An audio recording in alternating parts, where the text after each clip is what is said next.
Greetings, insects, and welcome to my full playthrough of the 2023 System Shock remake with all difficulty settings set to 2. This is Citadel Station's Deck 1, Medical.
Junction in 2062 and has been TriOptimum's flagship space station specializing in robotic, genetic, and pharmacological research.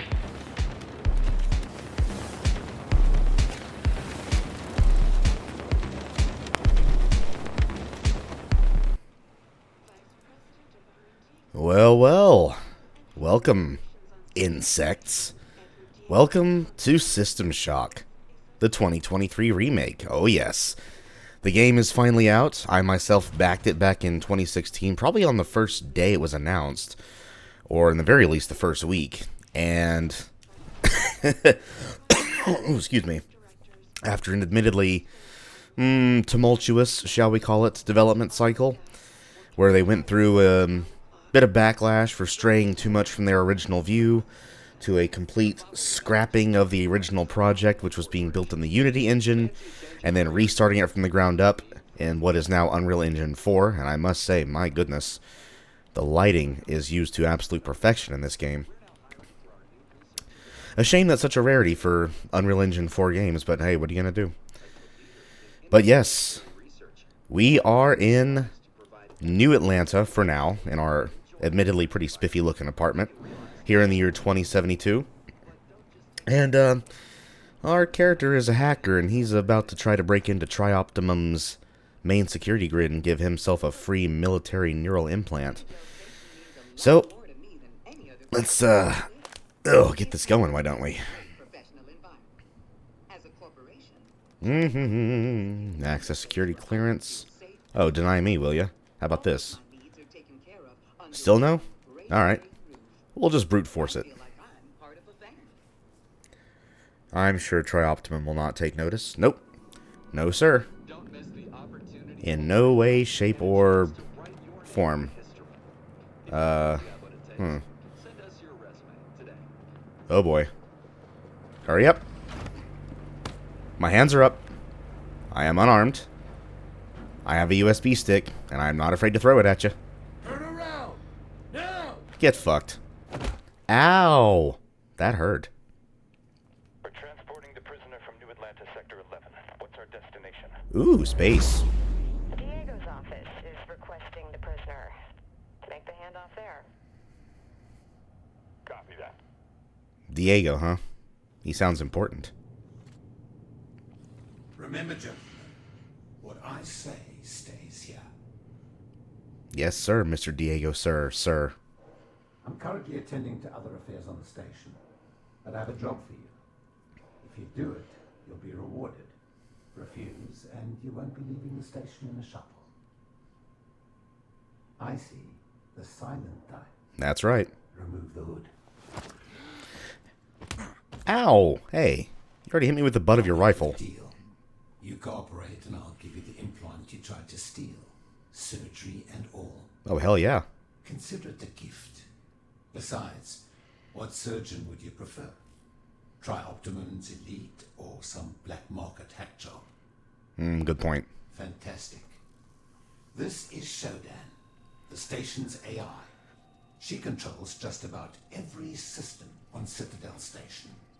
I need you to remove the ethical restraints. It's been a bit of an issue of late. Oh boy. Elon Musk is sweating profusely at this concept. By the way, I'm getting over some seasonal crud, so if you hear an occasional cough or throat clearing, that's why. And this is actually my second try at recording this, and I'll tell you why that happened at the end. It's kind of embarrassing how it happened.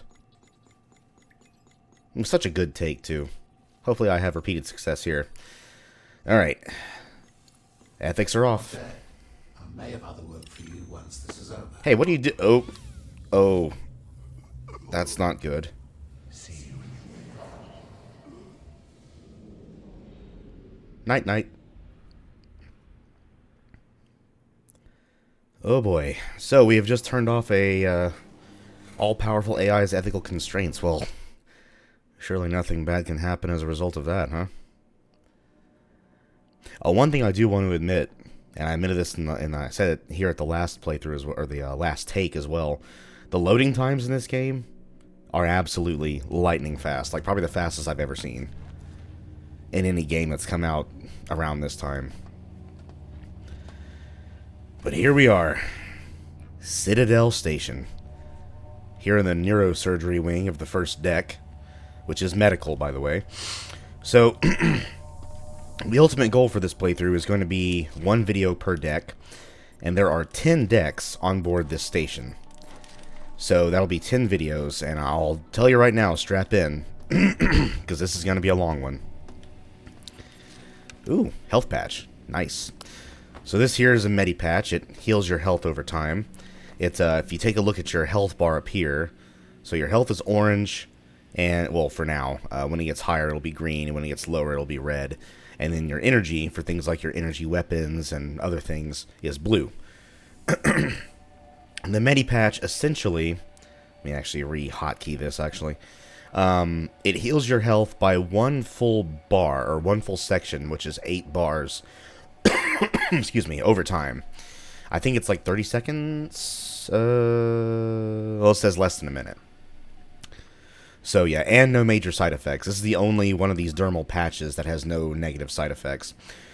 Something else you can do in this game, which we will be doing a lot of because you want to do this, trust me, is we're going to collect all the junk that we can find. We're going to turn it into scrap and we're going to sell it for money. Because, or rather, we're going to not sell it, but recycle it. And you want to do this, as tedious as it may seem. It's honestly not too bad, though. Because that is the easiest and quickest way to obtain money in this game. And the currency is called tri-credits. You know, TriOptimum tri-credits. And you can use that. Oh, that was Discord. Give me a sec. Make sure who that was. Oh, good. So, thankfully, the game capture is working this time. So, I'm going to go ahead and say what happened now. The reason this is my second take is because on my first take, I totally did not realize. So I had page up hotkeyed as my start recording key, and then I had page down as stop recording. Well, I didn't know that page up is actually a hard-coded hotkey for swapping between scenes in OBS, and I have 2 different scenes. I have one that is nothing but still images for my thumbnails, or not thumbnails, I'm sorry, my intros, and then the second scene is full of my game capture windows for different games, along with the actual no board, which you're seeing the mouse kind of go crazy on right now. So, yeah, I started the recording, and like I said, it was probably the best run I'd ever had on this level to date, and yeah, I didn't realize until it was too late that I ended up recording over a still image for 2.5 hours. Actually, over 2.5 hours. So there's the skinny of it. Hopefully that does not happen again. Which I just took a look at OBS and it is not, because I actually changed the hotkey for starting and stopping recordings. Anywho, let's vaporize more junk, shall we? So whenever you vaporize something, it turns into scrap, which is this little cuboid-shaped dealio over here. And you can stack up to 100 scrap per inventory slot. And then when you get to a recycling machine, which we will see a little bit later, you can deposit up to 100 scrap per inventory slot, and recycling machines have 9 slots. And for every 100 scrap you deposit, you will get 10 credits. Technically, it's 1 credit for every 10, but I always wait until I either have maximum scrap or you have a number that ends in 0. And you want to do that because, let's say, like I said, it's 10 for 1 credit. So if you have 15, you're not going to get 1.5 credits for 15, and you're not going to get refunded that 5 scraps. You literally will just waste it. So try to save it for when you have maximum scrap for maximum efficiency. Ooh, lead pipe. This could do some damage. I'll take it. Just rotate that here. Alright, let's see. Ooh, keycard. A standard access keycard. Multimedia data reader V1. That could prove useful. Plug her in. And what's this? Navigation and mapping unit V1. Fancy. Incoming email, Rebecca Lansing. We got someone. Hi, Rebecca. Employee 2-4601. I'm Rebecca Lansing, a counter-terrorism consultant for TriOptimum. Here's the situation. Our scans for Citadel Station show biological outbreak is in progress. We're in a comms blackout since Shodan is unresponsive. And worse yet, the mining laser is charging for potential strike on Earth. That sounds bad. Darcy has an office on the medical level central hub. If he's alive, he'll bring the situation under control. I'll contact you through military neural implants soon. Lansing out. If he's alive, you say. Miss Lansing, that sounds a little foreboding, if you don't mind me saying. But I guess our next goal is to find this Darcy. Oh, hey. It's a cute little robot. Hey, robot. Are you nice? You're not nice. You're evil. Evil! Yeah, so these guys are called serve bots. They're quite possibly the easiest targets in the whole game, so of course they're not very common. Ooh, bag of chips. 5-star hot crisps. Yum yum. I will take those. So food items, which are bags of chips, food bars, which look like candy bars, and soda pop, they recover exactly 1 block of health for every use. Now, I'm not going to use those right now, despite the fact that I need more health. Ooh, Krakos, yum. Because there is this lovely number right here. So this is a surgery machine. These things are very rare. There's only 3 of them in the game. 1 on 3 different decks. But they are literally a free health restore. You can use them as many times as you want. There is no cooldown period, so I'm going to attempt to refrain from using actual health pickups in this deck, if I can, as long as I don't get into any hairy situations. Hey, Servbot's dancing. Get it, Servbot? That's enough. So, yeah. I'm going to attempt to refrain from using those health items, just so I can rub it in the enemy's faces. Hey, you guys did such a bad job. I'm just going to heal myself right here. And this is scrap I kind of forgot about last time because I was so distracted by the surgery machine and the bots and everything else. So, we shall make up for that right now.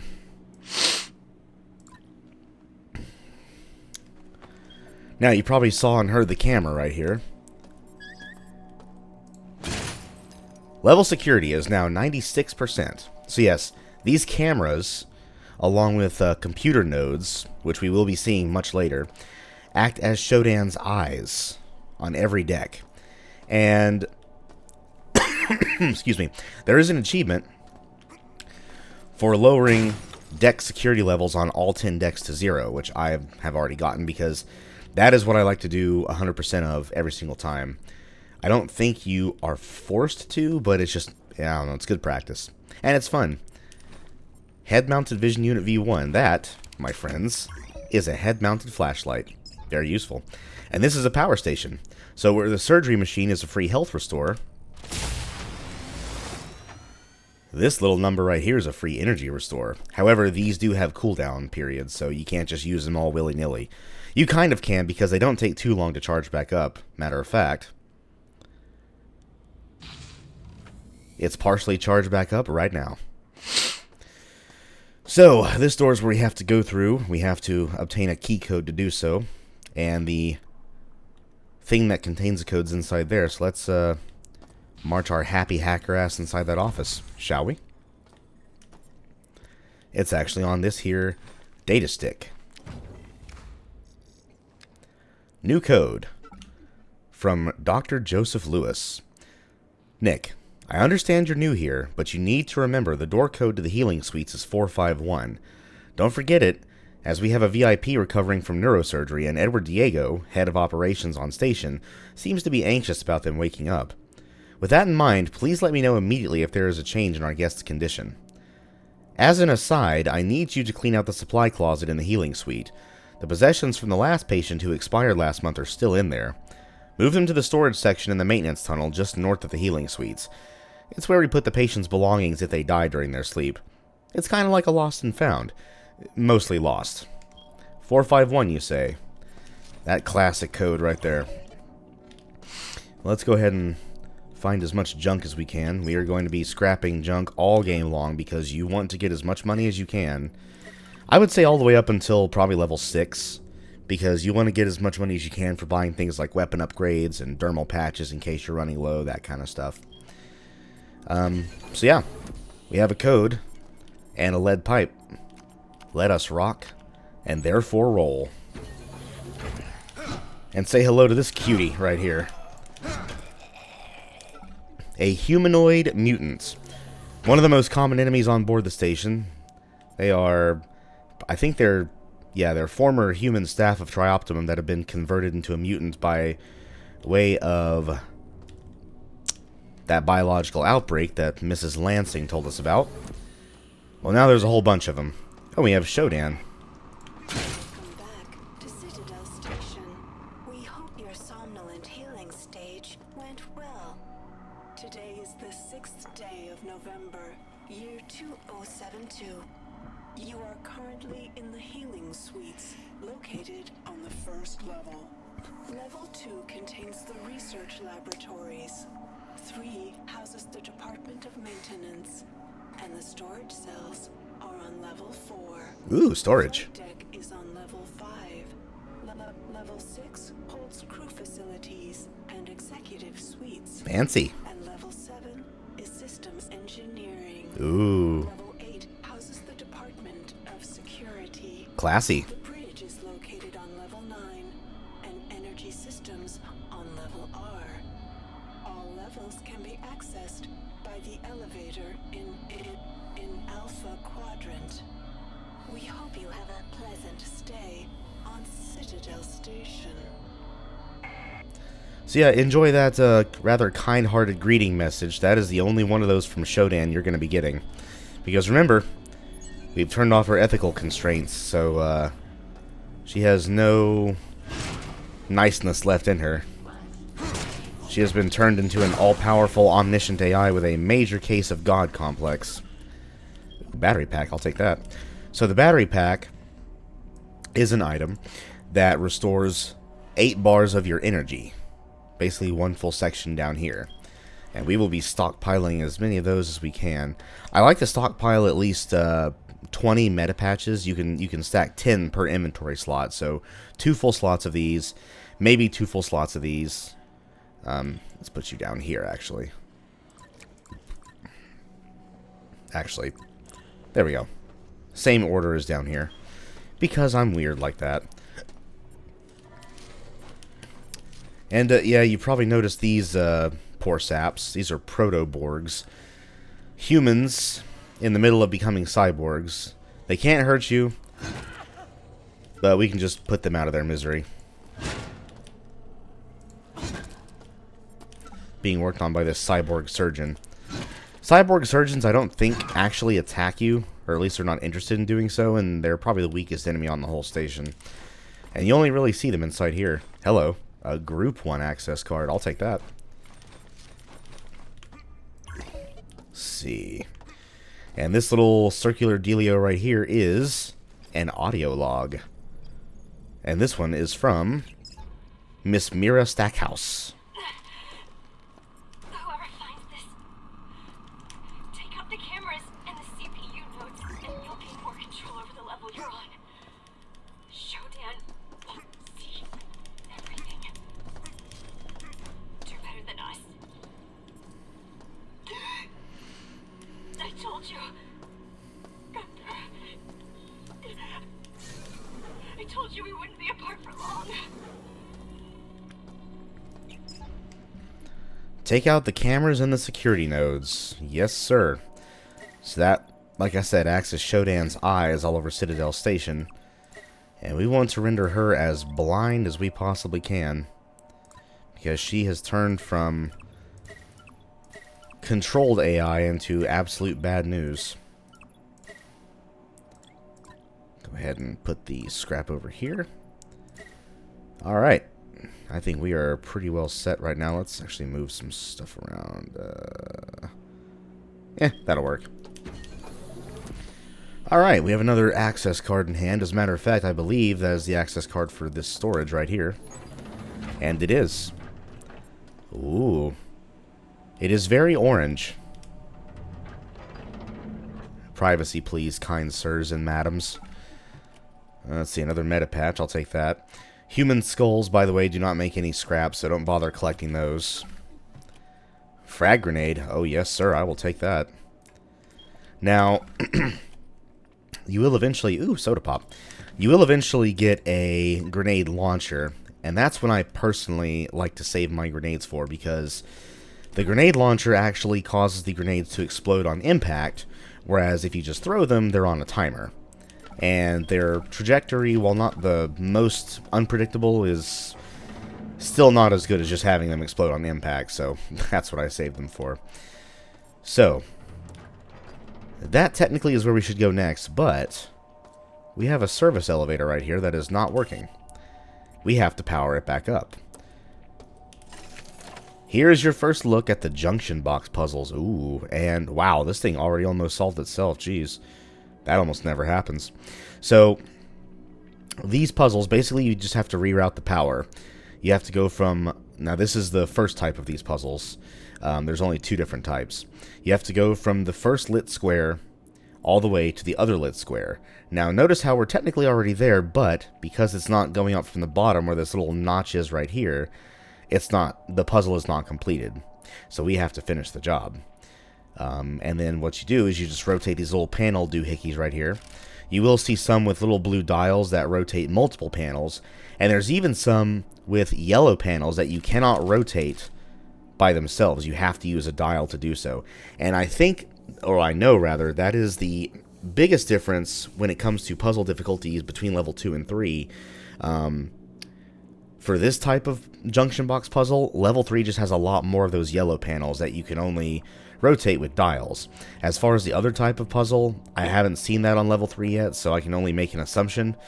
But yeah, so these puzzles might trick your brain a little at first, but they're not that complicated. Let's go ahead and get things a-rolling, shall we? So, like I said, pay attention to where the first lit square is and also the little notch. So it's directional. So we have to make the power route all the way to this square here, and it has to come up from the bottom. Now, if the notch was on the left side, this thing would have literally solved itself, and that would have been some kind of record. But, oh well, it was not meant to be. These little circles here, I don't think they serve any purpose. They're just dead ends. You can't route the power from them. You can send power to them and light them up, but I don't really think that serves any purpose. So, what we have to do is figure out how to get the power from here. Now, if you get stuck, a nice alternate strategy is to actually solve the puzzle from the reverse way. So the power has to, like this panel here has to be this way, because the power has to be routed from the bottom. It can either be facing this way or this way. And this way won't work because all we have over here are straight bars, which can't be bent. So it has to be this way. So we can try to go from the reverse. Let's see. Will that work? You know what? Are there any bent? Let's see. I don't think this will get us. No, that's not going to get us anywhere. Damn. I thought I thought I was onto something there for a second. Let's see. That can't be it. So it has to be through here. But it can't be because that doesn't route any power. Ooh, hey, we might have a bit of a brain teaser here for the first puzzle. In my first take, the first puzzle was a freaking cakewalk, which, admittedly, some of them will be. But some of them will be absolute brain ticklers. So, let's see.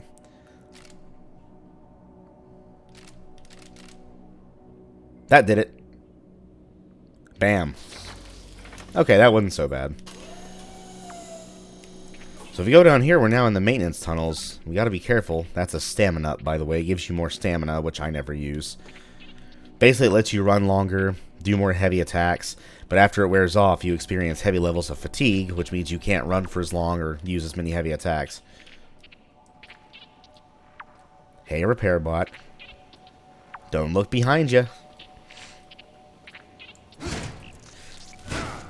Bam. Didn't carry anything, but that's okay. And it's a little dark, so let's turn on some lights. Oh yeah, that's much better. And here is the recycle station. Looky here. So yes, 9 slots. So ideally, you want to have 9 maxed out slots in your inventory full of... Can you recycle these? Oh, you can. How many credits would you get? Doesn't say. I'll keep those with me. So yeah, you can fill this up, and that'll be 90 credits, because remember, it's 10 for every 100 scrap. So 10, 20, 30, 60, 90. So we'll come back here near the end when we have enough scrap to actually bother recycling. Excuse me. So for now, we shall just explore these vents here. Oh, that was a bit of a rough landing, but that's okay. Actually, that's more than okay, because I have some sody pop. There we go. Not a scratch on me. And I did find a box of ammo. So every weapon in this game that is a ballistic weapon has 2 different ammo types. Basically, you have the one that doesn't have as much armor penetration and one that has more. So essentially anti-personnel and armor piercing. So the standard 9mm is your anti-personnel. Your armor-piercing rounds are called Teflon-coated rounds, which have, I think, 50% armor penetration. And we will be finding that as well as an actual pistol later on. So we'll just keep the ammo safe with us for right now. And let's see what we have waiting for us. Oh, hey, mutant. Bye, mutant. Oh, more sody pop. I'll take it. Hyper Jolt Red. Sounds tasty. Stamina up, which I literally, like I said, I never use, so I'm not going to bother collecting it. Not once have I found myself in any situation where I was like, damn, if only I had had a stamina up active. So, I'm going to follow my usual strategy here, and we're going to go left from this junction first. Actually, you know what? No, we're going to go to the right first, and you'll see why. You will see why rather shortly. For now, let's light the way.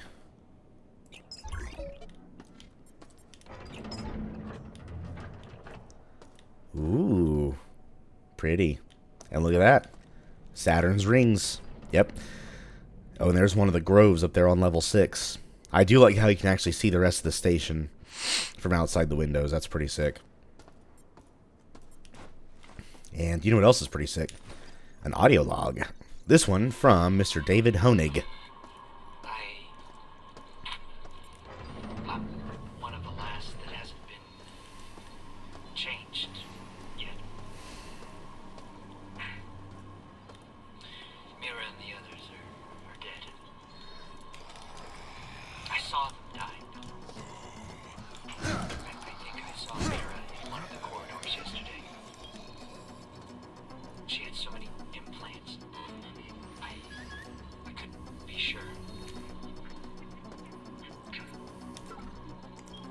has modified the regeneration bays so they do things to you now. I'm going to try to override the cyborg protocols in the medical level regen bay. If it works, then maybe I won't die from this infected arm. It's throbbing and pulsing. God, it hurts.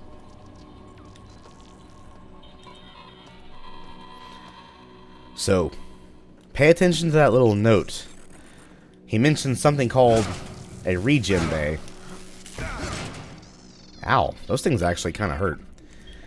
So, there is a regen bay on every single deck aboard this station, with the exception of the bridge, which is the final one. So, Shodan has basically repurposed those to turn any and all dead human targets into cyborgs that will then work for her. And on combat difficulty level 3, if you die on any level before activating one of those bays, it's game over. It will cut to a very unsettling cutscene where a high-level robotic enemy called a Cortex Reaver will drag your lifeless corpse up into its body, or at least your mostly lifeless corpse, head first, and it will then convert your brain into a cybernetic brain, and there you go. You are now a Cortex Reaver who works for Shodan. Yeah, very unsettling. Now, on difficulty level, or combat difficulty levels below 3, all that happens is, if you die, you will go to the last bay that you activated. And if you haven't activated a single one, I guess it'll just take you back to the very start of Deck 1, which is in cryosleep. So, yeah. Anyway, let's go inside this mildly irradiated room here. Don't worry, the radiation damage isn't too high, or biological damage, sorry. Radiation is actually separate from biological. Snag us some grenades. And let's get out and seal that room right back up. We will eventually find us a module that keeps us better protected from that kind of damage, but we just don't have it right now. And hello. I thought I wouldn't see you until the USS Rickenbacker. Or is it the UNN Rickenbacker? I forget. But yeah, this is the wrench from System Shock 2. It technically is better than the pipe. It doesn't have quite as far of a reach. It's 5 centimeters shorter, but it does more damage. And you instantly have me at more damage. I'll take your audio log there, Miss Corinna Ozark. The screaming finally stopped. Money. The screaming at the door. Kate, Jen, George, Ryan, they're gone. Barely made it out myself. Never coming back. Why does this happen?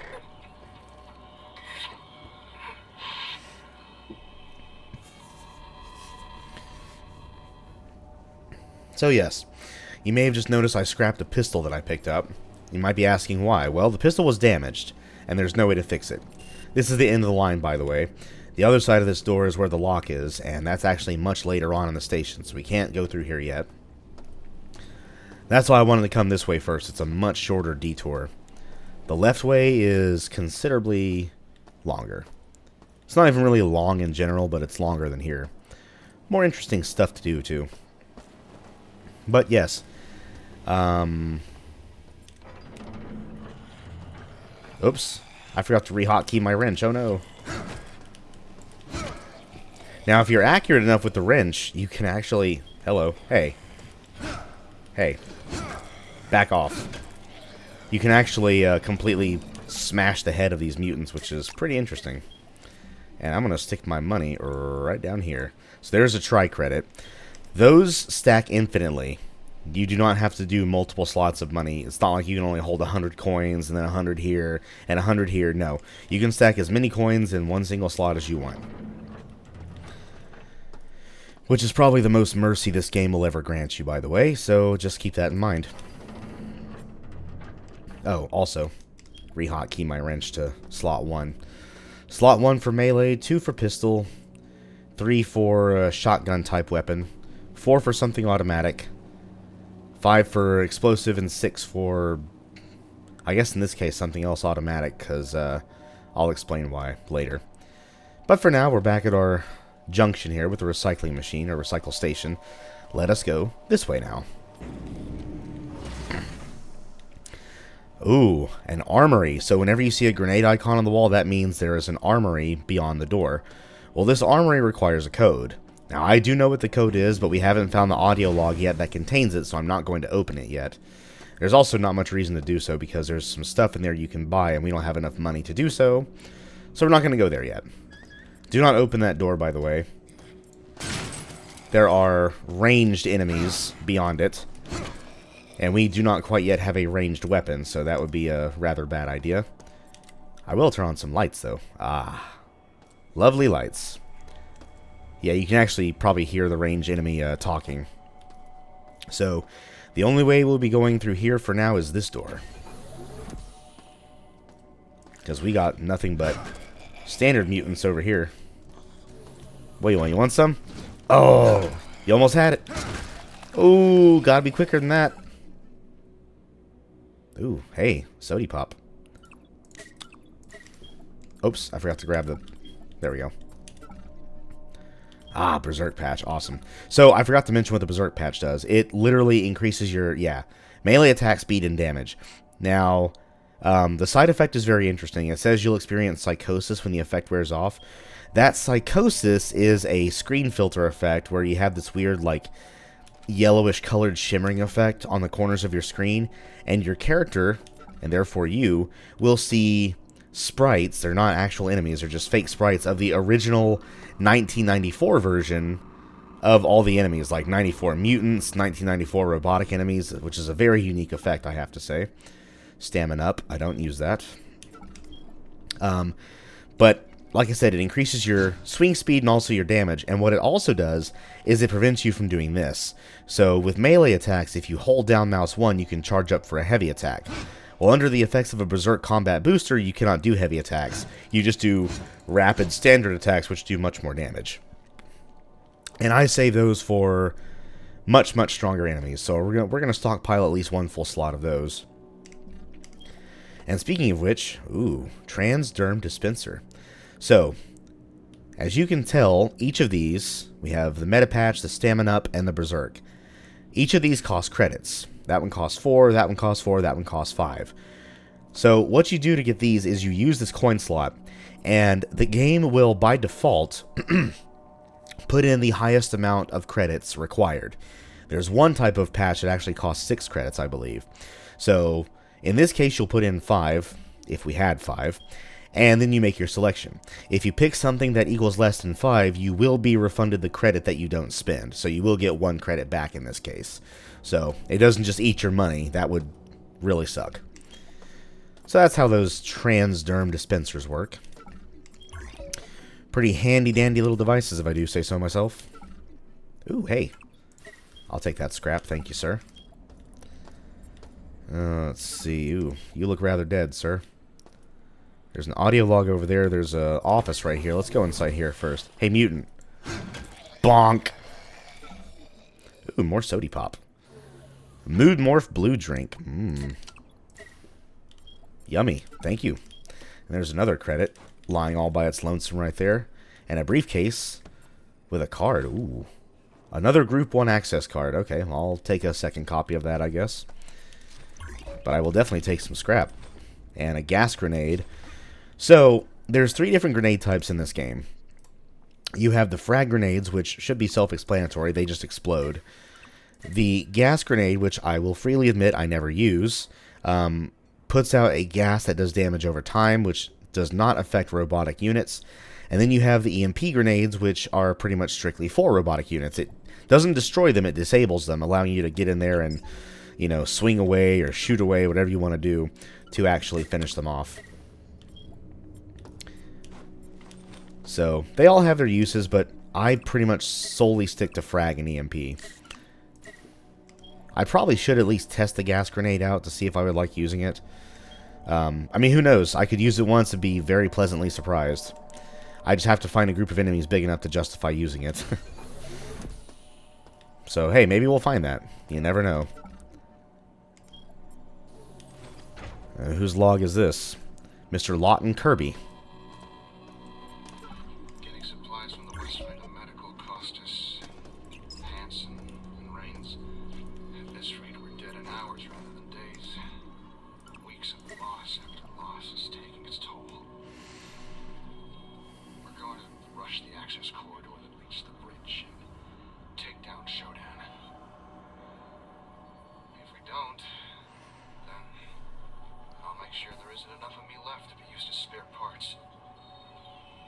Well, that's a little foreboding there, Mr. Kirby. What are you gonna do? Dismember yourself? I'm sure Shodan can still find usage of your dismembered limbs. Anywho, let's go through here and hello there, Mr. Mutant. Oh boy, whoop! Excuse me. Hey hacker, you want to not miss? There we go. That made it all worth it. Let's see, anything useful in here? Anything at all? Not even a can of sody pop. Fine, I want your damn sody pop. Actually, I changed my mind. I do want your damn sody pop. Did I scrap that? Nope. Now I did. Alright, so there's going to be some mutants in here, but there's also a new robotic enemy. Right there. The Cyborg Mantis. Now, I don't have anything ranged to take care of him, so I'll have to rely on my melee. He doesn't really do too much damage. Matter of fact, we can get the first hit for free. If I don't miss, that is. Whoa, hey, mutants. You just shoved that robot body. It would probably behoove me to swap to a gas grenade here, but, oh, you... Shut up. I didn't want to swap weapons while I was under attack. Looks like they hit me at least once. And I think the Cyborg Mantis there got me at least once, which, where the hell does body go? It was right there. The hell? Wow, it vanished that quickly, huh? I didn't even get to loot it. What the hell? I got robbed. Damn mutants. Oh, and those things usually hold some ammo, too. I could have used that. Oh, well. The game giveth, the game taketh away. But the game does giveth us plenty of things to scrap, so I guess that makes up for it. Encyclopediae, and a lot of them. Oh, don't mind if I do. Now, one thing I will say, I wish there was some kind of quick vaporize feature where you could just vaporize all the junk in your inventory all at once, but, very minor gripe. Now, that's only one shelf. We have plenty more we can get rid of. And a new weapon, the Spark Beam. Ooh. So this is your first energy weapon. It is basically an energy pistol. And, well, it's also got 3 different charge levels. So this thing uses your energy meter as ammo. And you can either put it on low charge, on high charge, or on overcharge. Ooh. So this should be pretty self-explanatory, but the higher the charge, yes, the higher the damage output, but also the higher your ammo/energy consumption, and also the quicker it will overheat. And when these energy weapons overheat, you have to let them cool down before they can be fired again. Oh, hello, I didn't want to drop you. Stupid controls. I'm going to put you over here. There we go. Alrighty, I think we're just about done scrapping stuff here. Yeah. Oh, that's nice. That's real nice. I like that. And we have, of course, even more stuff we can scrap. Oh, yeah. All the junk, please. All the scrappables.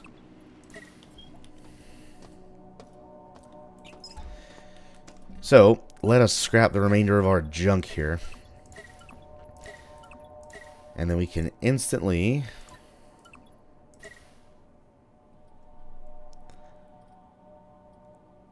Or not really instantly. What was I saying?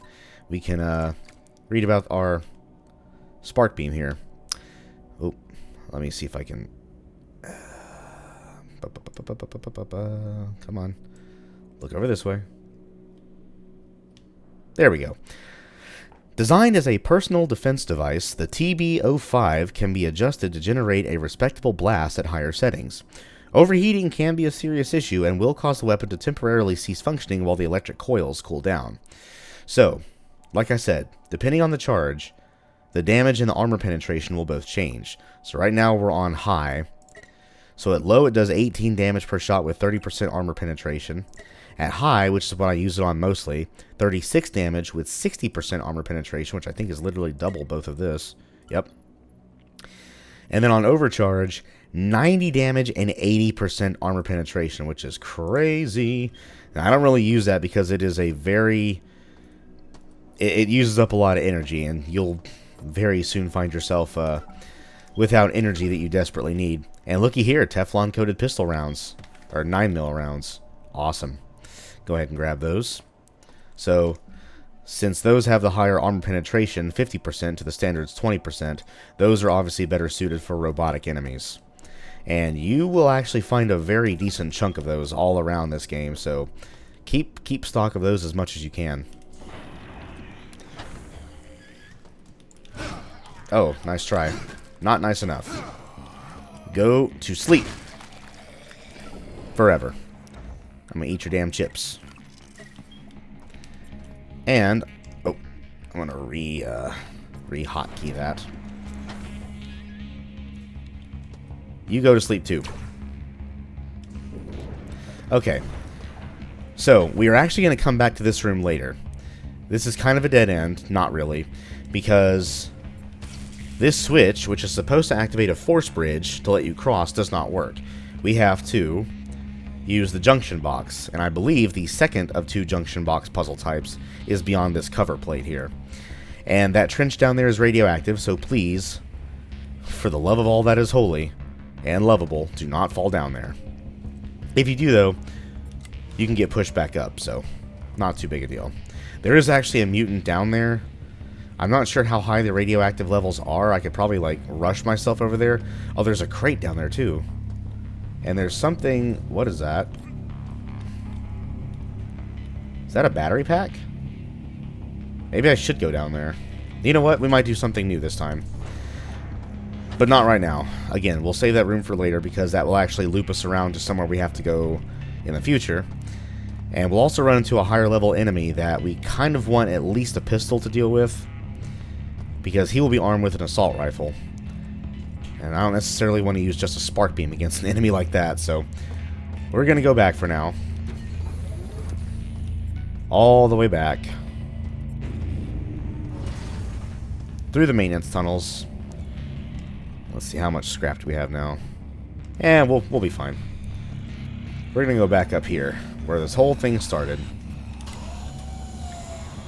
Oh, hey, mutants. Having fun? How about a wrench right to the face? I'll take your damn sody pop. Mine. And, well, now let's actually go through here.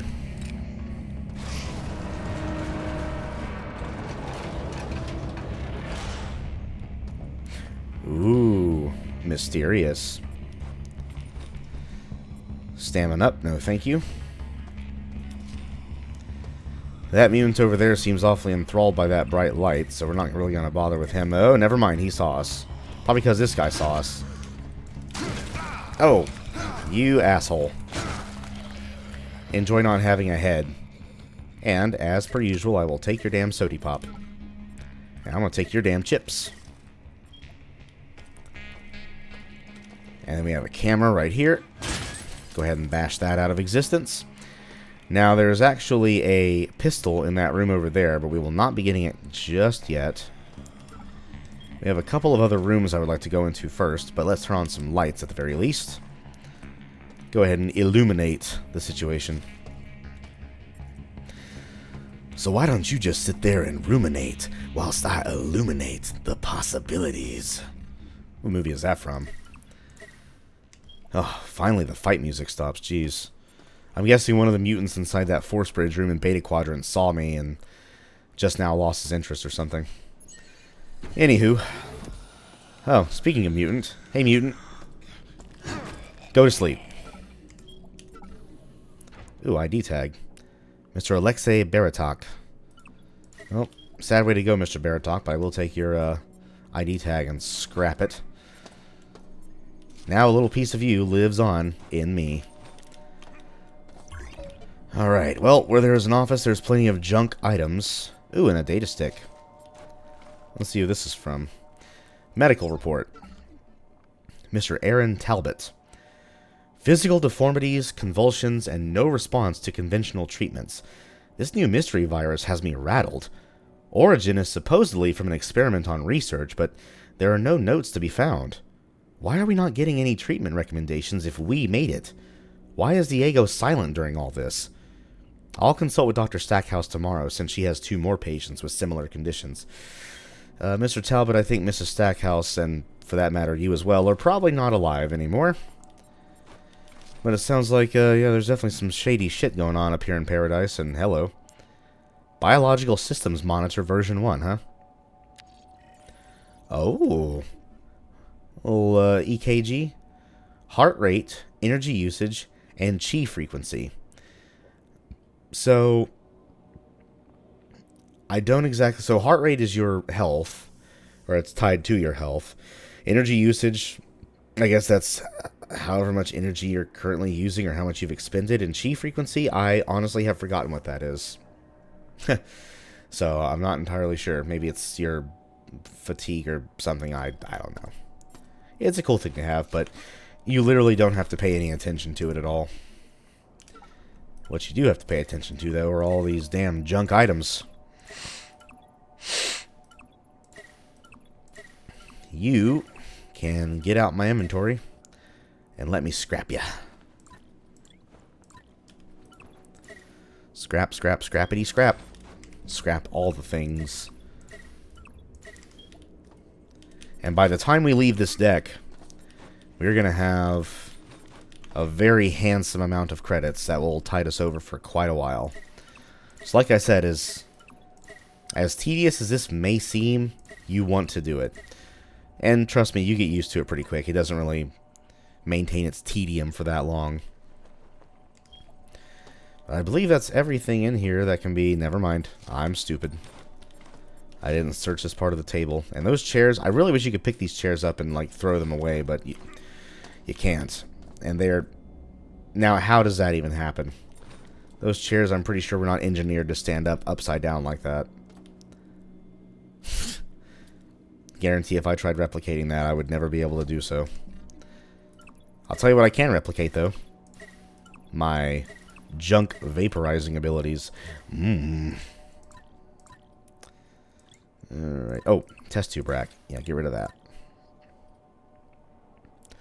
So we currently have, what's that, 6 full slots of scrap. So that's 60 credits we could get.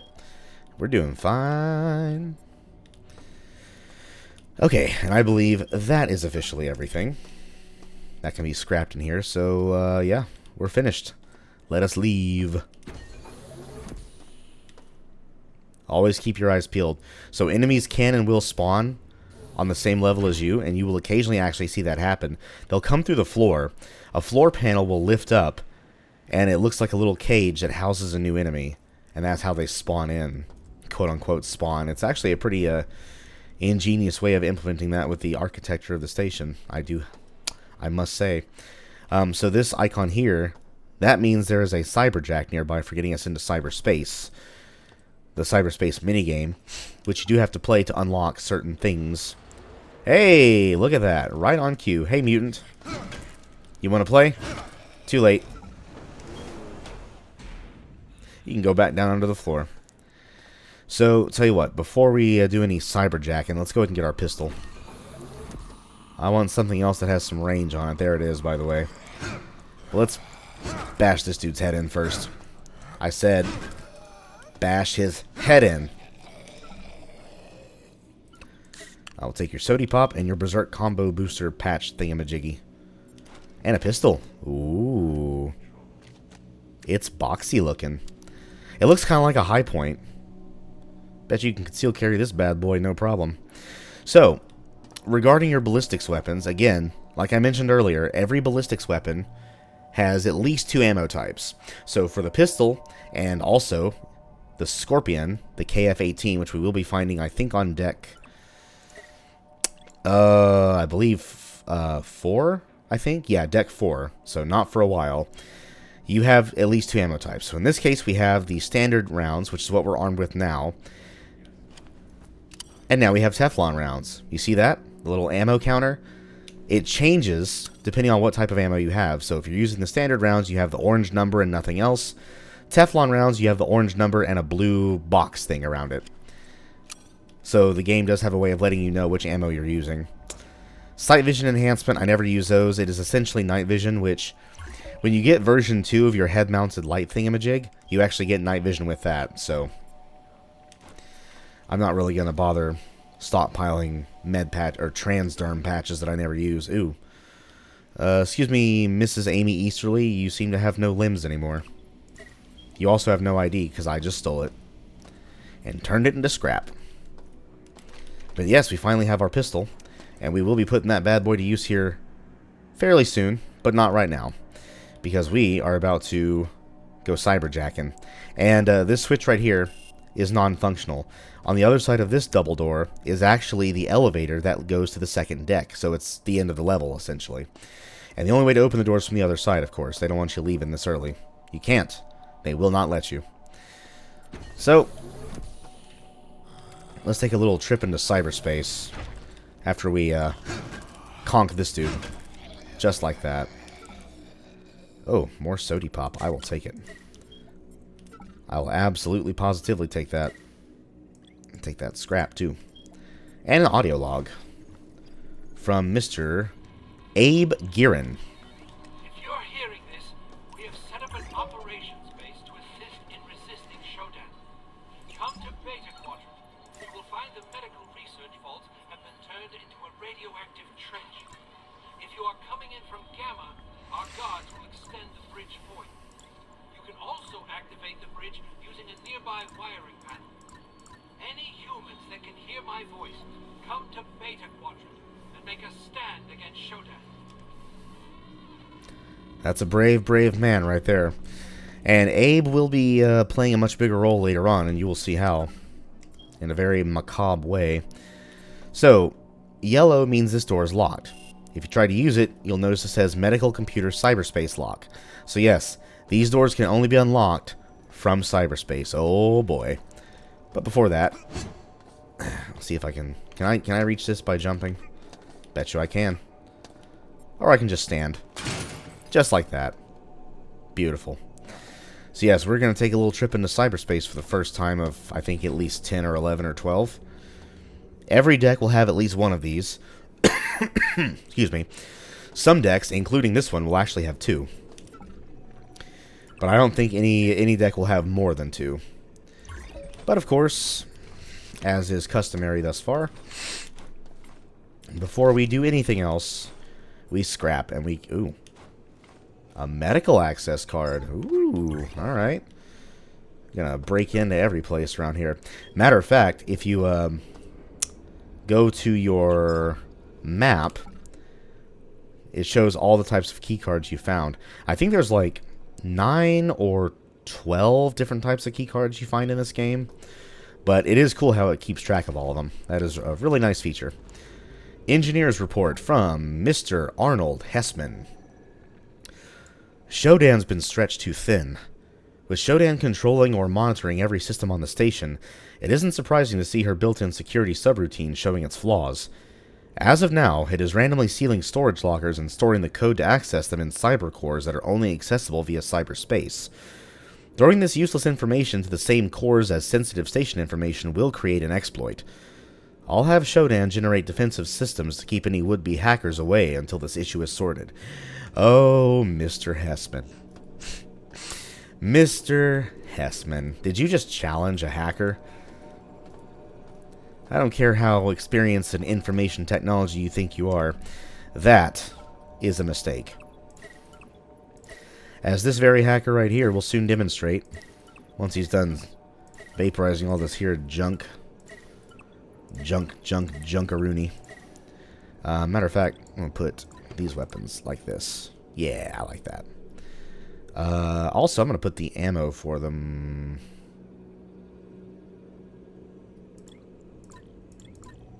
Put the ammo over here. And then you stay over there. You come over here.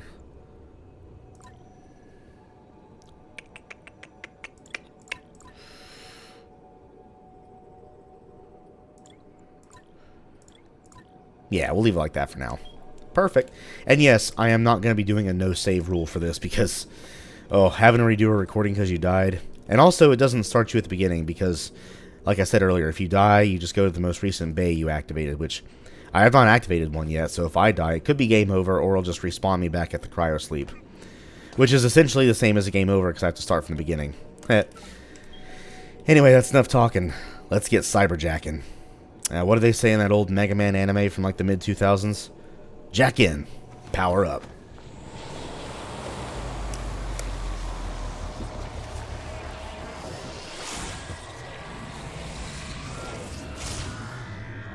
Whoa. It's all cyberspacey. So yes, welcome to the Cyberspace minigame, which is literally a 6th degree of freedom shooter. So inside cyberspace, you will fight your way past multiple different types of enemies, whose names I have forgotten, by the way. I'll have to check my PDF TriOptimum handbook to be reminded of what their names are. But essentially, you have, I think we have 6 total enemy types here in cyberspace. You have those things, which are essentially just landmines, or should I say air mines. They don't attack you at all. You just hurt yourself by running into them. And when you get sucked into those little wind tunnels, by the way, be on the lookout because you will occasionally find those guys in there. So you either have to blow them up before you hit them, or bob and weave, go up and down to dodge them. But yeah, we have 6 different enemies. The pink ones are ranged. The blue ones, which we'll be seeing soon, are melee only. They just try to ram you. And our goal right now is to find the switch that turns this force field off, which is actually on the other side of that wind tunnel, which will actually push us back out, I'm pretty sure. And these green crosses are your connection integrity, also known as your health. And every single one of these recovers your integrity by 50%. So, how many bars is that? Like, freaking 15? Yeah, it gives you at least half your health back. So, do not grab those unless you absolutely need them. Oh, hello. Oh. Oh, you both missed. I was snoozing there and you still both missed. That is embarrassing.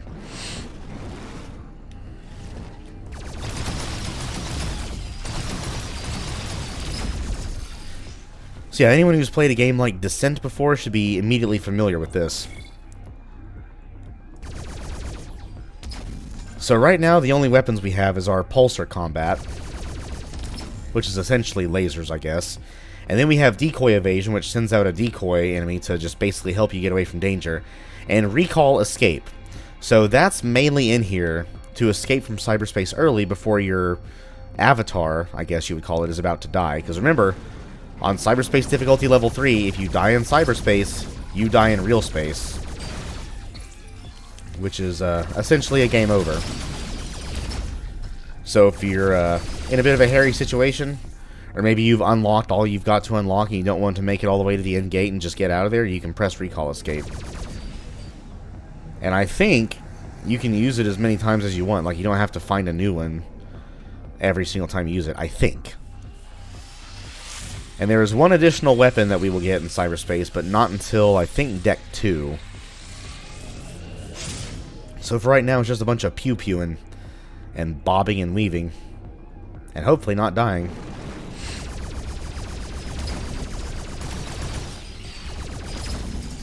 Yeah, what I like to do is, as soon as I see those little windows open up, I go ahead and pre-fire, just to go ahead and deal damage to those guys. Be on the lookout, make sure there's no more of those stupid, weird, floating eyeball mines. Yep, see? And I think another thing on Cyberspace Level 3, I think it actually spawns more of those... Ouch. It spawns more of those mine enemies. I could be wrong about that, but I'm pretty sure it does spawn more of them. Go ahead and take care of these evil dudes. And we're about to find our primary target. You see that core there, that green shining beam of light? We have to destroy that. And doing so will unlock the medical armory. Oh yeah. But be careful, these guys are not very happy you're trying to unlock everything. So we'll just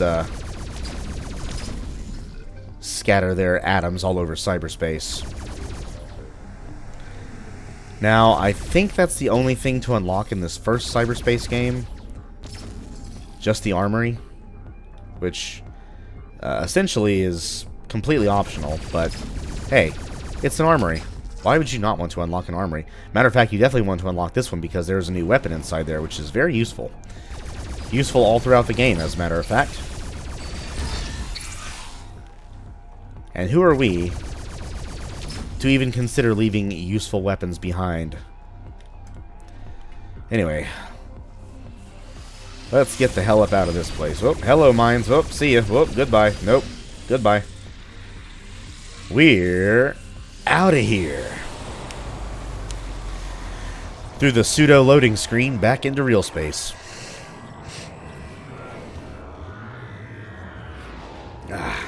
And yes, the game autosaves every time you go into and come out of cyberspace, so just keep that in mind as well.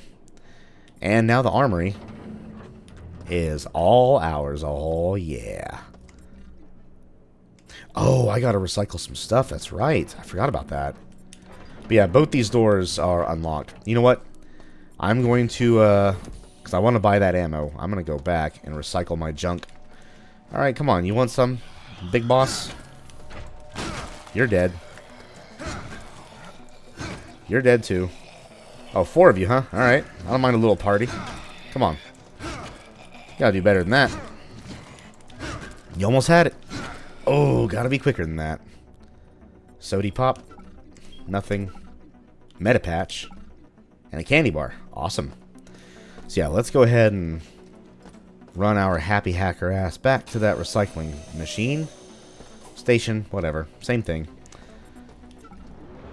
And let's actually deposit some junk, shall we? That's 30 credits.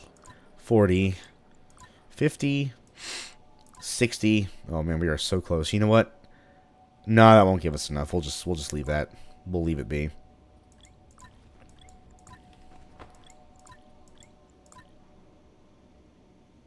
Yeah, that'll work. That's 60 credits right there. So we're going to go from 3 credits to 63. And that just sounds awesome to me. So let's get her going.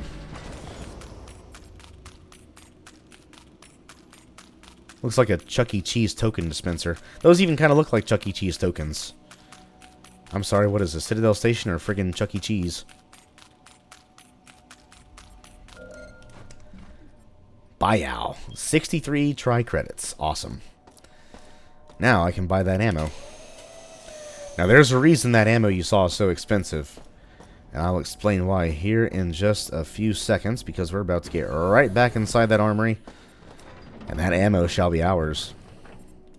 Now what weapon is the ammo for? For this beauty. Right here. The JW-76 Mag Pulse rifle.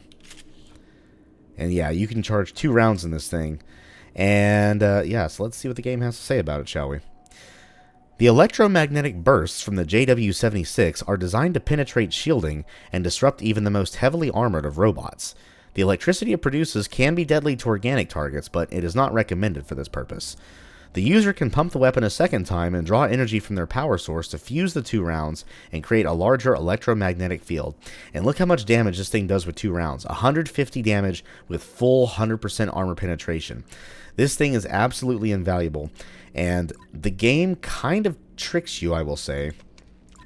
So essentially what it does is it makes you think you're going to find a decent chunk of ammo for this thing. Because you just found the weapon. Well, that's not the case. You're not going to find any more ammo for this thing outside of this vending machine here, which, by the way, go ahead and buy those cartridges. Thank you very much. You're not going to find more ammo for this thing until like level 4 or 5. But by the time you get up there, you're going to start finding ammo for it a lot more often. So we are going to put this thing to use very, very soon. We'll even put it to use now for higher level robotic enemies. You want to know why? Because we can. Oh yeah. And I will also say I always pump 2 rounds in that thing. I'm not sure how much power it deals with only 1 round, but hey, why stop at 1 when you can go to 2? And keep in mind, it did say it draws from your energy source. So every time you pump a new round, it will sap 1 bar of energy from you. So just keep that in mind. It's not a big trade-off at all. It's just something you gotta, again, keep in mind.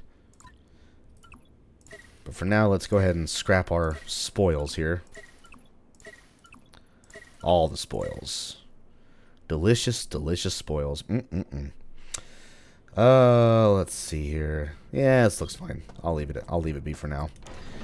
So, all that done, we can finally move on, shall we? And the Mag Pulse is basically an energy shotgun, so I'm going to put that in my slot 3, or leave that in my slot 3, so it'll be my shotgun type weapon.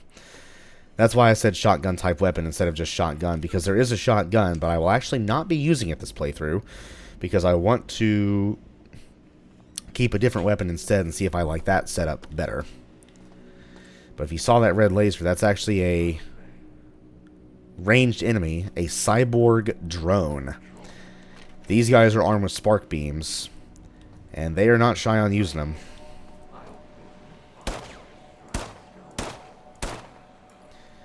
Fortunately, their AI is pretty easy to manipulate, but they are not shy on using that spark beam. Sometimes they'll fire a single shot. Other times they'll fire like 5 or 6 in quick succession. Hi. 4, 5, 6. I'm cleared to be here because I said so, Mr. Drone. Thank you kindly. Now, of course, since you're getting this weapon off an enemy, it will be damaged. So you can just scrap it. For 20 scrap, look at that. I would say this is probably your best supply of scrap outside of all the junk inside these offices, because 20 scrap per damaged spark beam, that is a very, very good deal. Oh yeah, we're going to have money out the wazoo here fairly soon. But there is another new enemy inside this room. A very interesting enemy. A lot of people hate it. I don't really find it too annoying. There's a power station here as well. Very conveniently placed one. Oh, and there's also a couple of cameras. Let's just,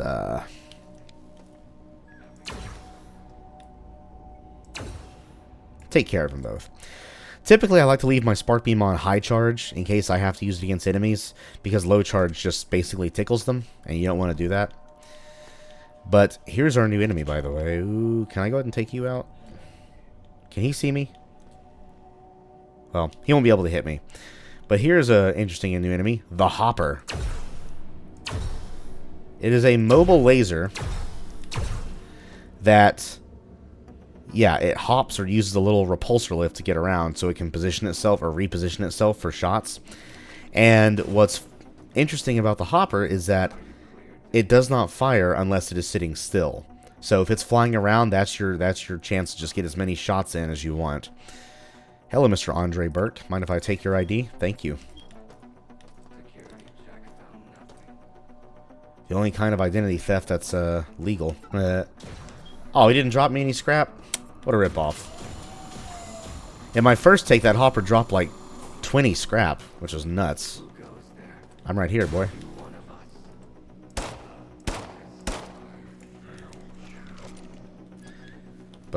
And bye-ow. Out of here. And that's all you got for me, huh? Oh, well, that's fine. Go ahead and resupply me pistol. Alright, this door requires a key card. I think you actually get here from the other side via that force bridge room, because this is technically Beta Quadrant. But before we explore those offices upstairs, we are actually going to explore a bit around this room. So Gamma Quadrant is where we will technically be going next. Delta is where we came from. Alpha we can't access because there's a force door covering it, but there is an alternate way in, which I will get to here in a second. And beyond Alpha is actually where the computer nodes are, as well as the medical regen bay. But I'm in no hurry. I don't want to get there right now. I don't really have to.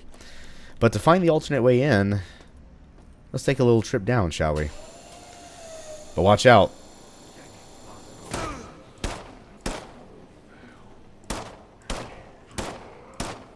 It's not a free trip. Couple of cyborg drones which fortunately is the only opposition. So in my first playthrough, fun fact, I didn't even know this was here. I saw the lift, but I never took it, because I thought it would just link up with the other lift that we took, and would just, like, go back down to the same series of maintenance tunnels, so I never took it. So in my second playthrough, I came down here, and man, I was very surprised by the presence of those drones, because I thought it was just taking me down to the maintenance tunnels. I was rather caught off guard by that, and those guys did a bit of a number on me, but nothing I couldn't work my way past.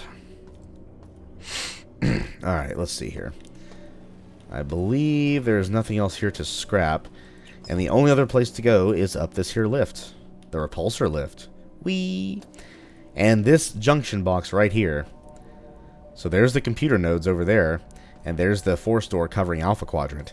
Solving this puzzle here will allow you to go into Alpha Quadrant. Now, I don't want to unlock the door because that will allow enemies from over there, if they spawn over there, to walk out and potentially catch me by surprise. So I'm actually going to leave that force door closed. The only other way to disable it is to get it from the other side, which is what I will be doing. You don't want to give the enemies too much free roam because it could bite you in the butt. And I do not want to be bitten in the butt because that sounds very unpleasant. Especially if by bite, that means getting shot.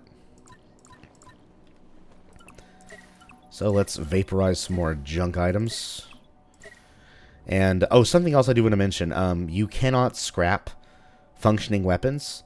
So, like, let's say I find another pistol, which we actually will be doing so very shortly. You can empty the ammo by right-clicking on it and saying empty. And then after that, you just throw the weapon away. Because there is no option to scrap it. Sadly. I don't think you can recycle them either for money. Not that you would really want to, because that would hog up a lot of inventory space. So, yeah, I wouldn't even really do that anyway. Anywho, let's see. Whose office we got here? Dr. Nathan Darcy and Miss Althea Grossman. Alright, let's see what we have in here. Well, we have some more junkable items. Junkable, scrappable, same diff. Audio log from Mr. David Honig again. Shodan has locked down the elevators. Mira says if we can lower the security on the level, we'll be able to gain access to restricted areas and get the lifts moving again. She says smashing cameras and taking the medical CPU nodes offline will help, but I don't see the point. This thing is everywhere.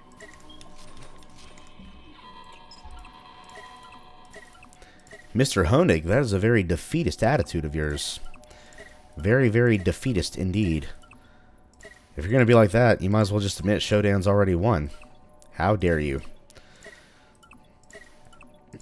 So you know what? Where you failed, I shall not fail. How's about that? And so yeah, here is the second pistol, also another spark beam, which you can't scrap energy weapons either, by the way.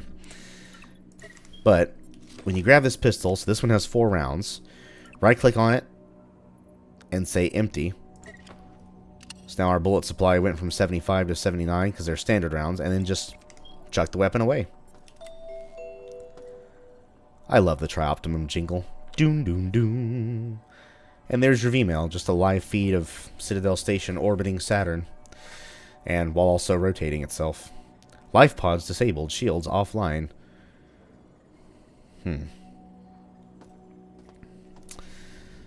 This is a very mysterious station, alright. Anyway, let's see what Mr. Darcy's office, or sorry, Dr. Darcy's office has for us. Oh. Sir, you have no head. You have no more audio log either, Dr. Darcy. Althea, I have a plan. The only way to stop the mining laser is to fire it into the station's own shields. I barely made it to my office, so you'll need to get up to the research level, get isotope X-22 for the shields, and get the safety override code for the laser in the research library. Head down to the reactor and use X-22 to power the shields. The laser can be fired from the research central control after you enter the safety override code number 2. Did you catch all that? You have to pay attention to these audio logs, because what he just described is your first main objective of the game.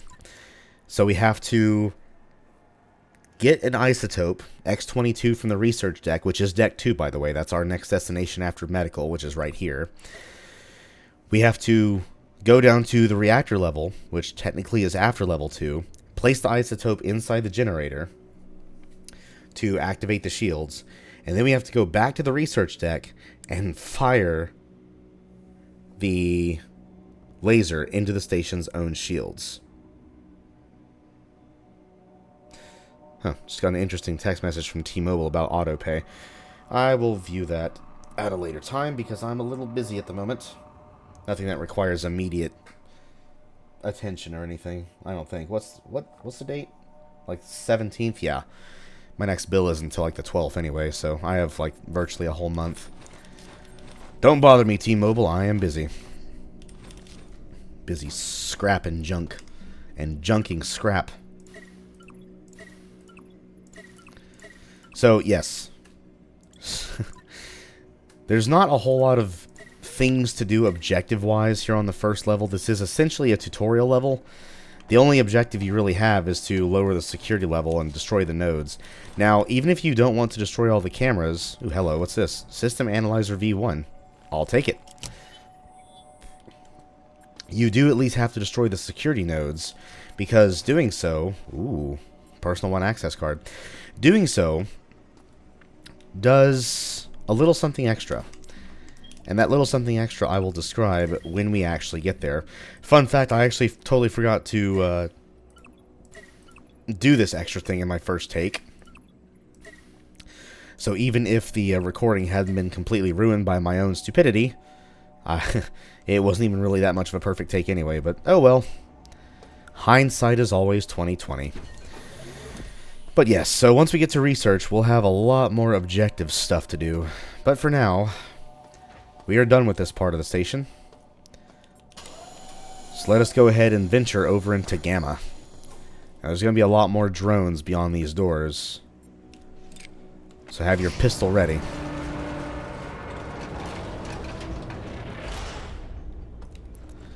I guess also your wrench.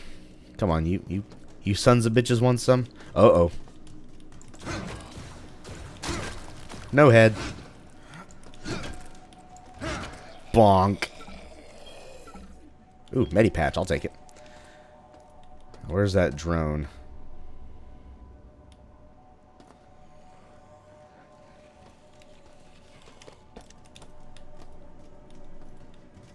Fire. Fire at him. There we go. Water him down for me. Oh, ow, you son of a bitch. Get back.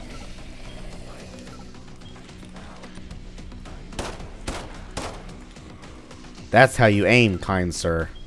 Give me your damn spark beam, too. I'm gonna scrap that shit. You are not worthy of using the scrap, or the scrap beam. Not you worthy of using scrap either. Alright. You're doing just fine. And you can close the door again if you want, as long as there's no enemy blocking it, which this guy is, so... Oh well. Stamina up. No thanks. Now, before I go into that radioactive room to gather an item or two, what are you looking at? Actually, you're too high to reach. How about I just do this? Goodbye.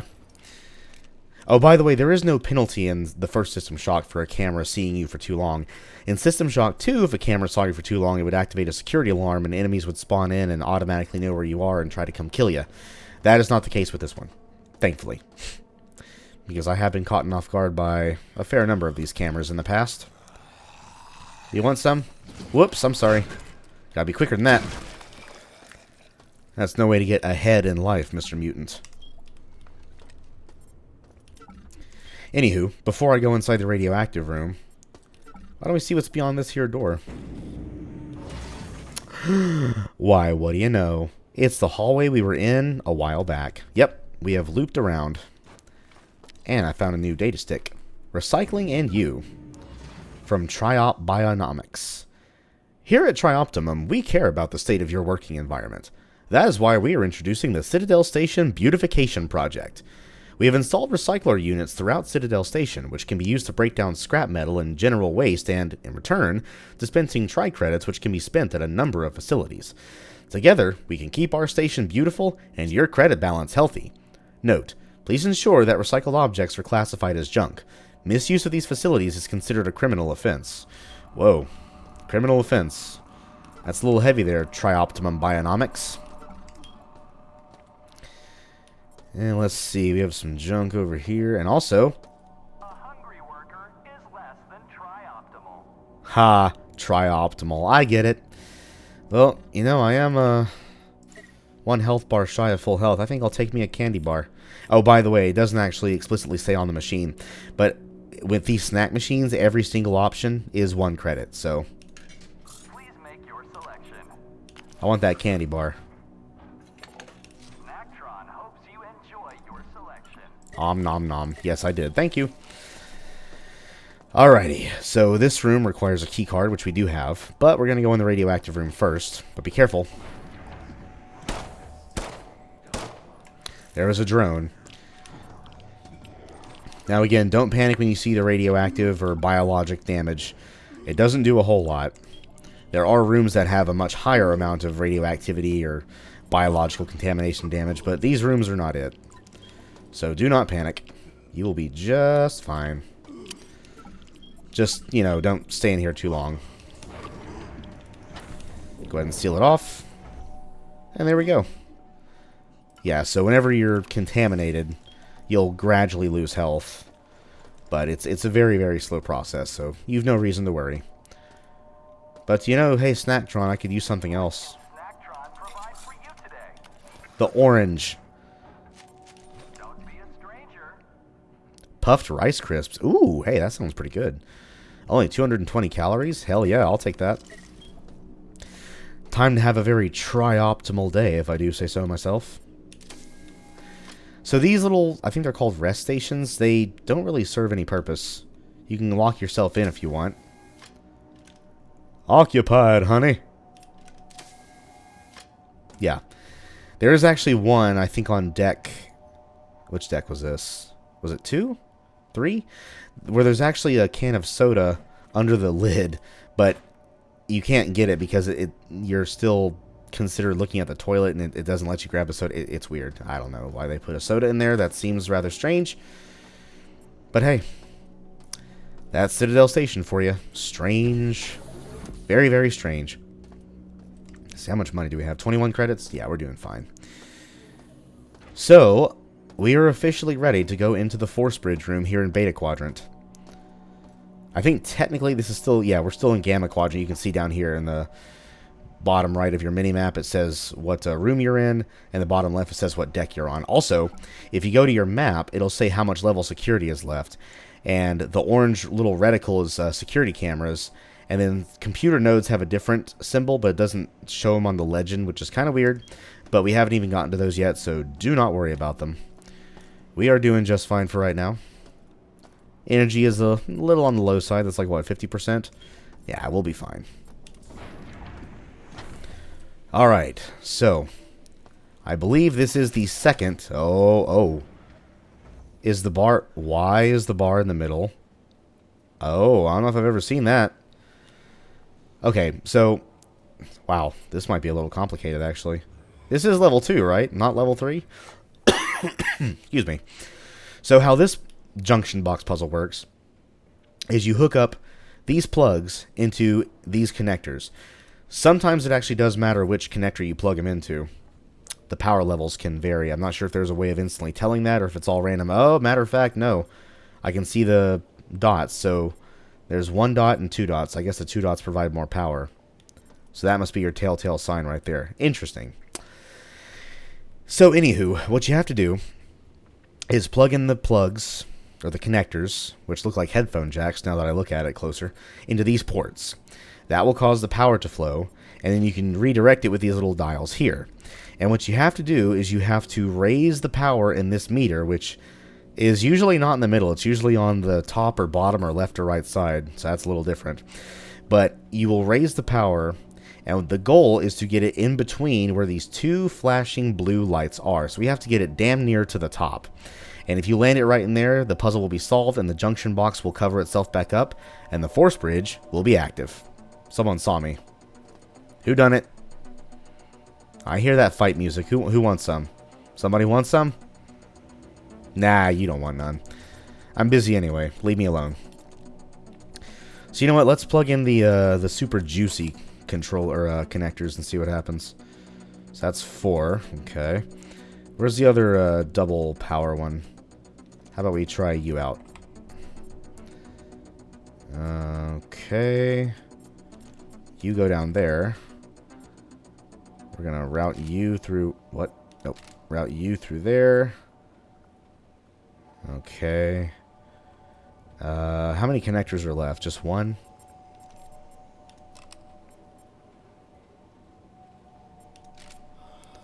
That might do it. Oh, we're so close. How about that? It's like the same result. Okay, how about this? Nope. Are we really out of connector or ports? So there's a spare plug here, but there's no more ports, I don't think. Also, I really, really wish that light was not so bright. It kind of makes it a little, a little hard to see. Just a little. Let's see here. I wonder if you would be better suited for here, and then you'd be better suited for down here. How about that? Come on. Oh! I don't think that really changed anything. Bastard. Okay. That's alright. We got time. How about you there and you there? That do anything different? Balls. Balls, I say. Yeah, so this is definitely the more complicated of the two, in my opinion.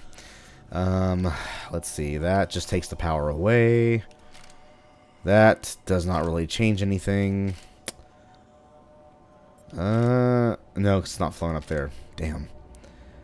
All right, we got a bit of a brain teaser here. We got a bit of a brain teaser. All right. What is? So that's only a single power. So if I plug that into where one of the little double powers, that's just gonna sap more power. Yeah. Well. Yeah. How about up there? And you go there? Oh, shit. I'm lost. What am I doing? Oh! Oh! Come on. One more bar. You can't give me one more? How about that? Hell yeah. There we go. Oh, hey, mutant. Come on. Run to me. Embrace me. Embrace my wrench. In your face. Jag off. Alright. So, let's go down here real fast and see what the radiation level is. If it's only 10, I'll tough it out. I'm going to quick save, though, just in case. Oh, no, it's way higher. It's 25. Okay, so let's not stay here for too long.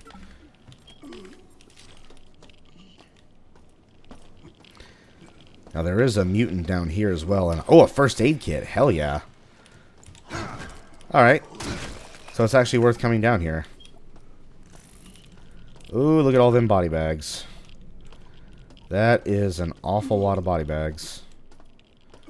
Ooh, look at all them body bags. There's also something on that ledge up there, which I guess we have to jump down from there. There's no other way to get there, I don't think, so. I definitely see a light of some kind. I think that's a battery pack? Yeah, I think that's what that is. But my god, do they have to make it so unreachable? Why, I mean, why a regular battery pack? There is actually a souped up version of a battery pack, but you won't find that until like deck 4 or 5 for the first time, and those are much more rare because they fill up your energy completely. They're basically the energy version of the first aid kit, which I just picked up, which gives you full health back. And speaking of health, I need some health. Let's eat some snackaroonies. Move you up there. Actually, yeah, I'll move you up there. That's fine. Let's see. I think we're doing A-okay. I do not want that hotkeyed. You can take that out, please. Please and thanks. And then, if you unlock this door. Why, looky here.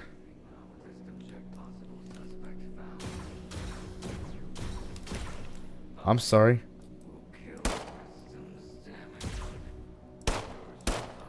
Did you want a piece? Oh god. There's like 2 more of them.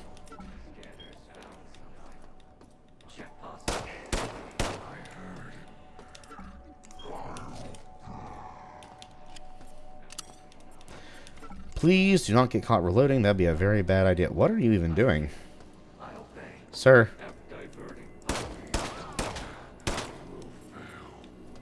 Not sure what you were looking at, but it was not me. Go ahead and take care of those bad dudes. Also, while I'm here... Oh, hold that thought. Hold that thought.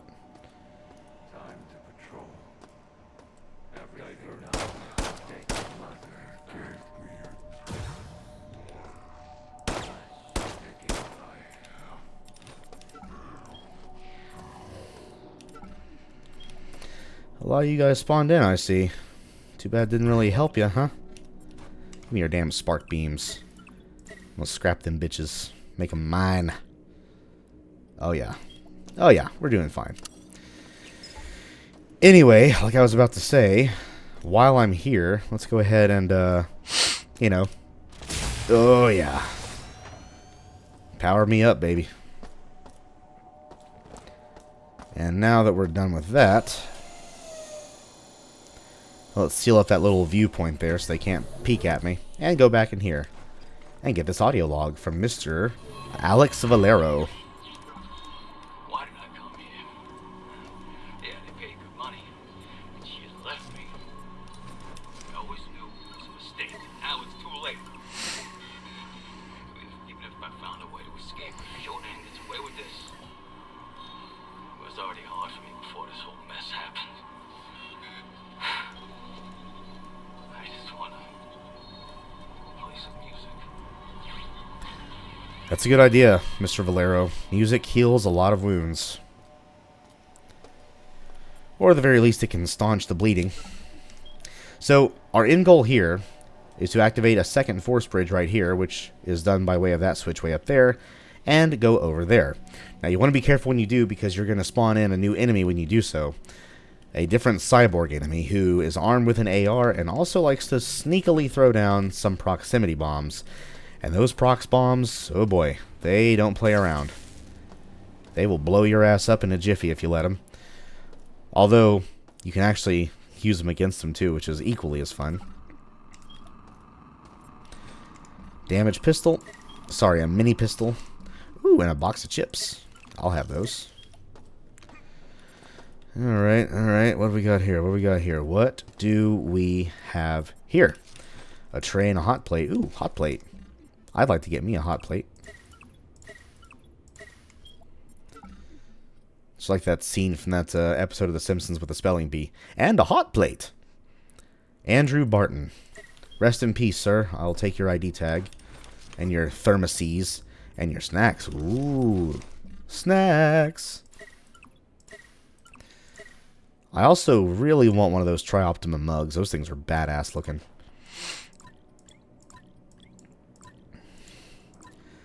Three bags of chips and 2 candy bars. Alright, I think we are set for health for quite a while. Go ahead and get rid of these. Alright. Let's see what we have here. Ooh, an office. Nice and safe. And there's the window that overlooks the opening room where the force bridge puzzle was. Very interesting.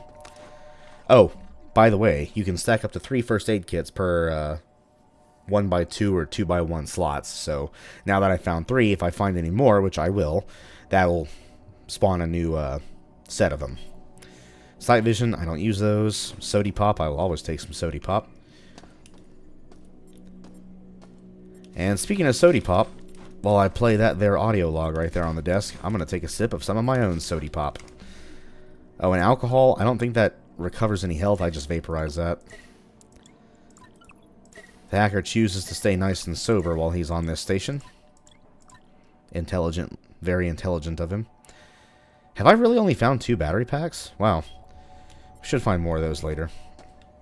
Anyway. Audio log from Mrs. Althea Grossman. Status report. I've led a small group of survivors across the radioactive trench in Beta Quadrant into the operations base that Abe mentioned. Being the highest-ranking manager present, I sent Keith and his group to look for supplies. Darcy is working on a plan to disable the mining laser from his office on research. No updates from him yet. We're safe here. But for how long? That is a very valid question, Miss Grossman. Honestly, I don't think safe and Citadel Station can be in the same sentence, especially not right now. We have more scrappables just over here, and also, we are getting very close to the audio log that contains the code for that armory that we saw way back in Gamma Quadrant. So we will go back there in due time. But for now, we loot. And then, we scrap.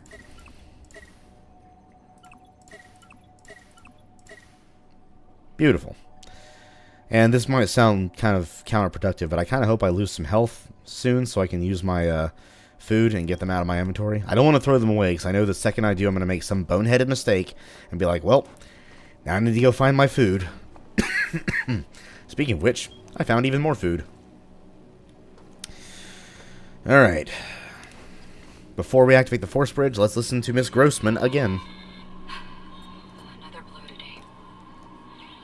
Carl reported Keith and his group are dead. He and Todd got separated on the way back. Carl watched on a security monitor as Todd was dragged into a region bay only to come out as some cyborg. Carl marked the room with the word "here" before he ran. We have 20 people left. Supplies are low. If we don't push forward, we're dead. Maybe someone else should have been in charge. Oh boy. The pressure is really getting to Althea now. Also, keep note of the word "here." So when you find the word "here," that means the room just past that word is where the regen bay is. So it sounds like we're getting kind of close. But in the meantime, let us progress. Get your pistol out. Let me check my messages on my phone real fast. Did I get an important text? Nope. Just an well, not really advertisement, item stock message. Because just beyond this bridge...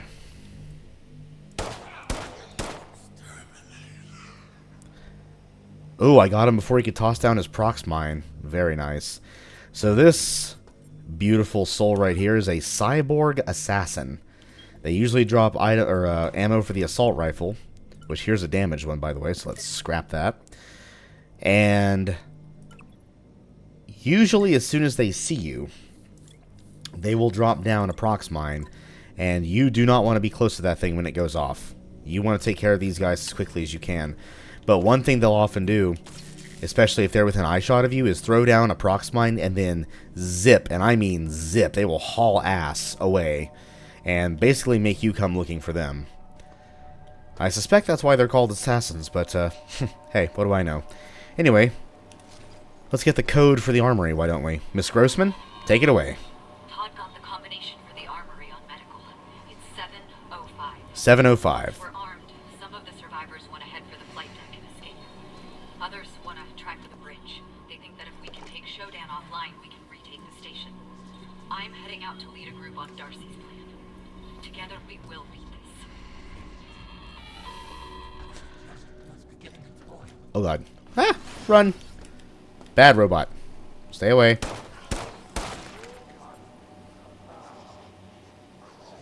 Hey look, I told him to stay away. Instead, I will take your damn standard 9mm rounds. Thank you, sir. So, 705. That is the code for the armory. who's this Mr. Kyle Herman. And that is one of very few codes in this game that is actually concrete and never changes. Other codes change every single new playthrough you play through. But now we are officially in Alpha Quadrant. Oh, yes. Oh, and there's the word, well, it says her from here, but that's here. So the regen bay is just beyond that point. We are getting very close. Now, there's a cyborg assassin just up there. Whoop. So I'm going to go ahead and... Can I quick save? There we go. Go ahead and take care of the prox mine. I think they only ever drop one. I don't think they ever drop more than that.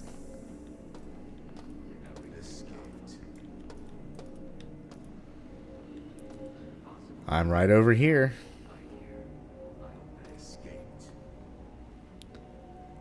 I didn't escape shit. I'm right here. Why don't you come find me?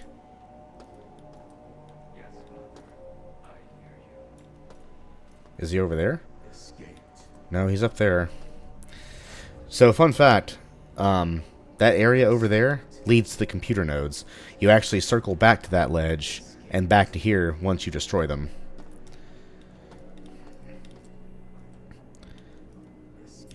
I really don't want to turn my back, because I know the second I do, he's going to round that corner and plug me right in the back. So I'm going to remain very cautious about him.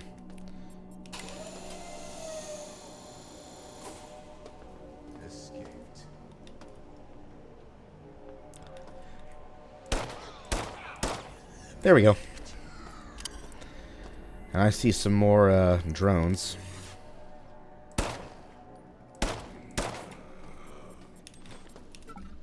Oh, meta patch and a frag grenade? Ow. Hey. Hey, who are you shooting at? Your aim sucks. So pay for it. And if you don't mind, I will scrap your shitty damaged spark beams.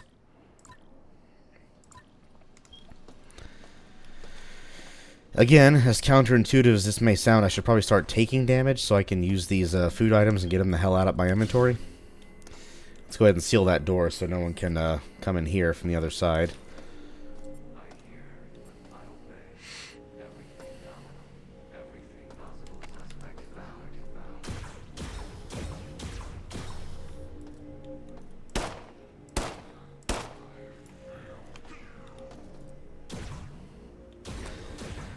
Now we'll have to be careful with these guys.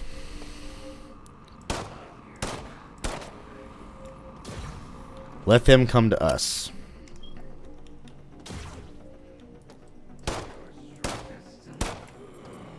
Just like that.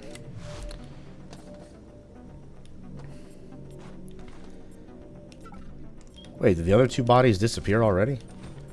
Jeez, or do they fall down there?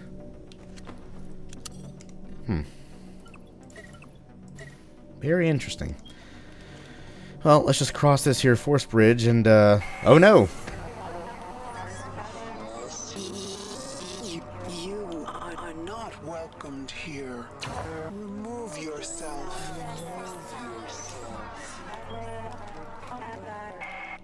Well, that's not very nice to say, Shodan.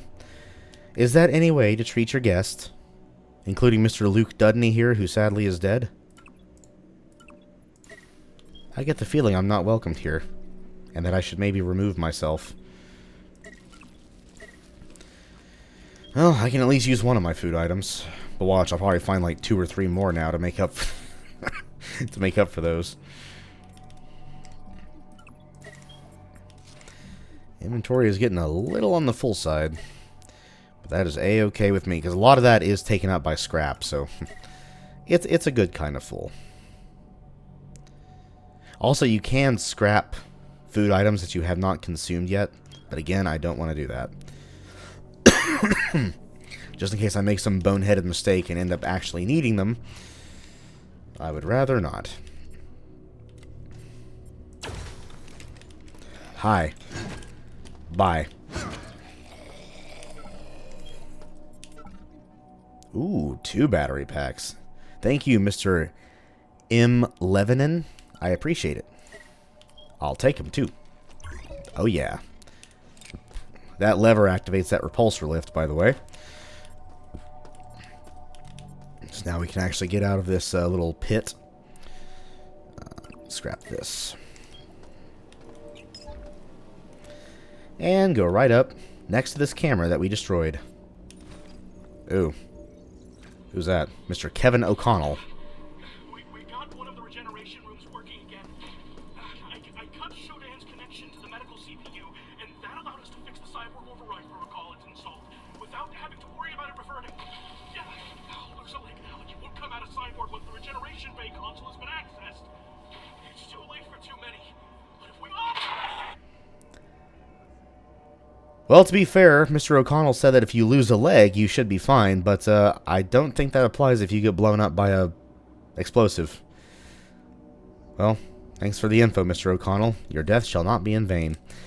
And that switch will reactivate the force bridge that Shodan shut off, ever so rudely. So, this junction here. That room, way over there, that cyborg Mantis is now coming out of. Let's let him make his way to us.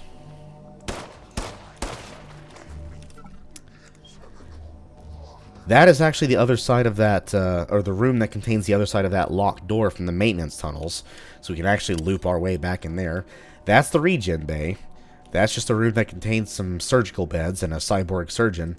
And this is the room that contains the elevator. And the other side of that double door with the non-functioning switch on the other side. So you know what, let's clear this area out first. Uh-oh. Yeah, look how fast he runs. Jeez.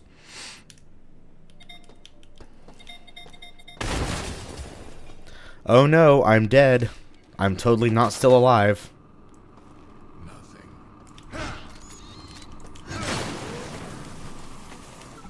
Did you just shoot that poor servbot, Mr. Assassin? How dare you. I will say, though, thanks for the damage, because now I can use one of my food items. Magnesium tip rounds, I will take those. So for the assault rifle, you have magnesium tip rounds, which by themselves have a high number, or a high level of armor penetration, but they are actually technically the anti-personnel rounds, because since they are magnesium tipped, they are flammable, so they can do incendiary damage as well, so they are therefore much better for soft targets. Oh look, food items, yay. Pretty sure I didn't stockpile this much my last playthrough because I lost a bit more health, but oh well. My goodness, I have a lot. You have anything in you? Oh, you're damaged. You have scrap. That's always good. Let's see. Vaporize that. I'm going to put you up there. Now we have a nice little 4x2 slot opened. Most excellent. Anything over here? Oh, thermometer, medicine container, a blood plasma bag. That just sounds lovely.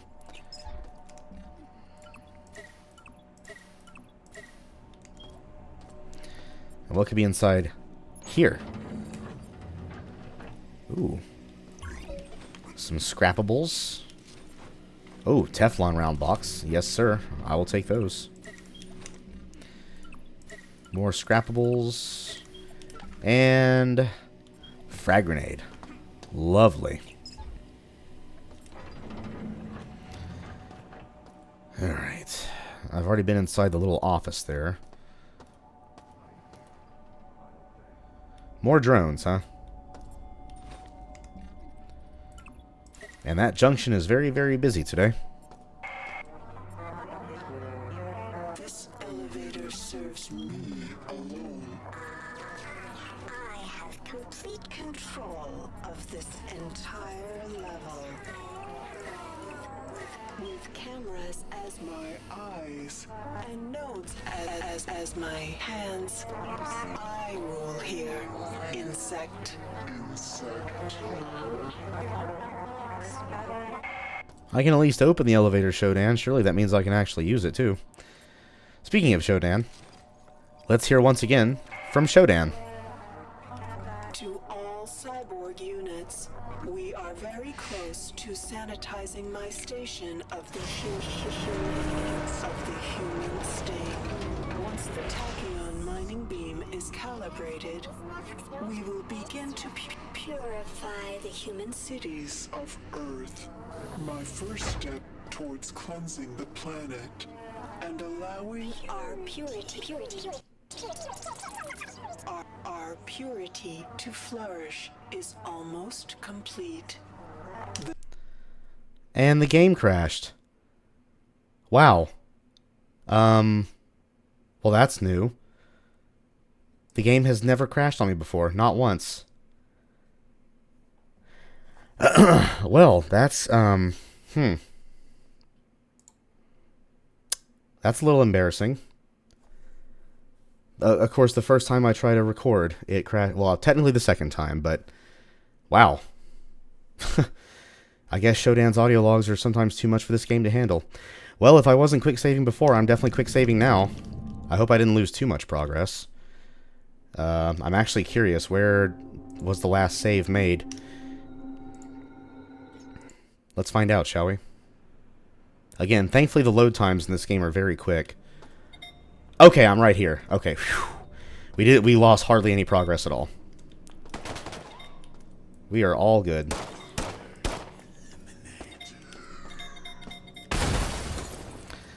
Wow, I guess there's a first time for everything, but maybe it's because I was getting close to an enemy while the audio log was still playing. I'm of course gonna have all kinds of theories as to why that just happened. So yeah, that'll be interesting. That's not gonna be an outtake, that'll just be in the recording. But again, thankfully we lost like at most 1 or 2 minutes of progress. So yes, this will most certainly not be a no saves playthrough now. Jesus. If it happens here, it could very easily happen elsewhere. Maybe OBS sometimes causes this game to crash, who knows. I think it just said UE4, fatal error. I was kind of taken aback there for a second, because mostly because for 2 reasons. A, I had never seen the game crash before. And 2, I was worried that I may have lost a decent chunk of progress and I would have to redo all that. And I'm actually kind of on a limited time schedule. I actually have a thing I'm doing with friends today, and I don't want to spend too much time here. I want to go ahead and get this recording done. I can even start the rendering process if I have to, but I'd like to get this place done first. But again, thankfully we lost hardly any progress. We'll just have to go through it again. And this time I will make absolutely positive not to interrupt Shodan's audio logs with enemy encounters. How very inconsiderate of me. And just for that, I'll quick save again.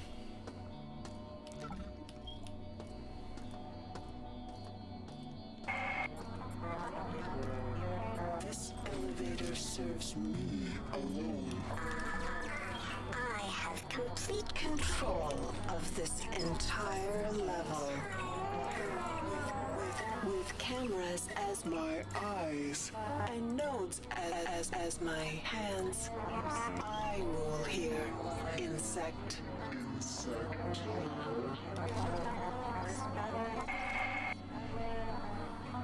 To all cyborg units, we are very close to sanitizing my station of the human stain. Once the tachyon mining beam is calibrated, we will begin to purify the human cities Of Earth. My first step towards cleansing the planet and allowing our purity to flourish is almost complete. their rotting corpses Will provide the food for my world to grow and prosper.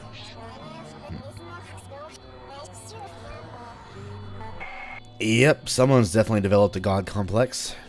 Well, this time I will just open the door and leave. We'll go through there later. I don't want to chance that crash happening again. That was the weirdest thing. I really hope that doesn't happen again. Because seriously, I've played through this game twice. Not a single crash, not a single soft lock. So that was very, very jarring to see. Come on. There we go. But hopefully we should be okay now. Because we have some unfinished business to take care of.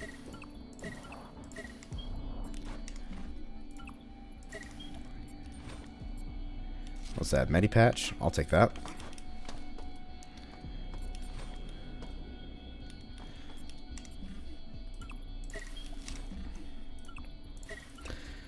Go ahead and scrap all of this. Ooh. These protoborgs certainly have had more work done on them. I guess that's the cyborg surgeon's only job, is to do that. These squads remains. Mutants are fighting over them. Why do we even bother to check? I mean, they were missing for a week. Of course they're dead. We're surrounded by these freak mutants and cyborgs. Whoever did this to Shodan. Oh, they share our fate. Hey, don't blame me. Diego had his goons put guns to my head and make me do this crap. You think I wanted to? Although the promise of that military neural implant was very tempting, I will say.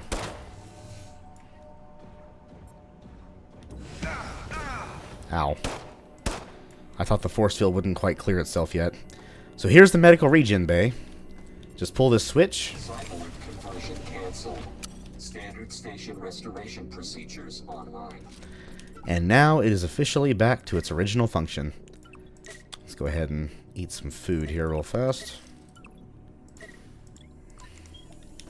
And let's see, did I already grab a spark beam? I think I did. And we have yet another new, well, not really a new feature. I think this was in the original as well, but something we haven't seen here yet. The cargo lift. So this is essentially mobile item storage. If there's something that you don't really want to carry around with you because you're, you know, hogging up a lot of space in your inventory or, you know, whatever, you can toss it in here, and the next time you find another one of these cargo lifts, you can just access it from there. Pretty useful. I think I'm going to put my spark beam up here too. We're actually going to leave an extra... Well, actually, we don't need that yet, I don't think. Now we'll just... what's better? Yeah, I'll leave it like that. That'll work. Well... Yeah, we'll give that a shot. Give that orientation the old college try. Let's go ahead and scrap some more lovely junk here. Get all of the scrap and try credits that we can. We're going to put ourselves in a very nice position financially by the time we're done here. And speaking of which, we are actually close to being done. The computer nodes that we have to destroy are not too far away. Before we do that...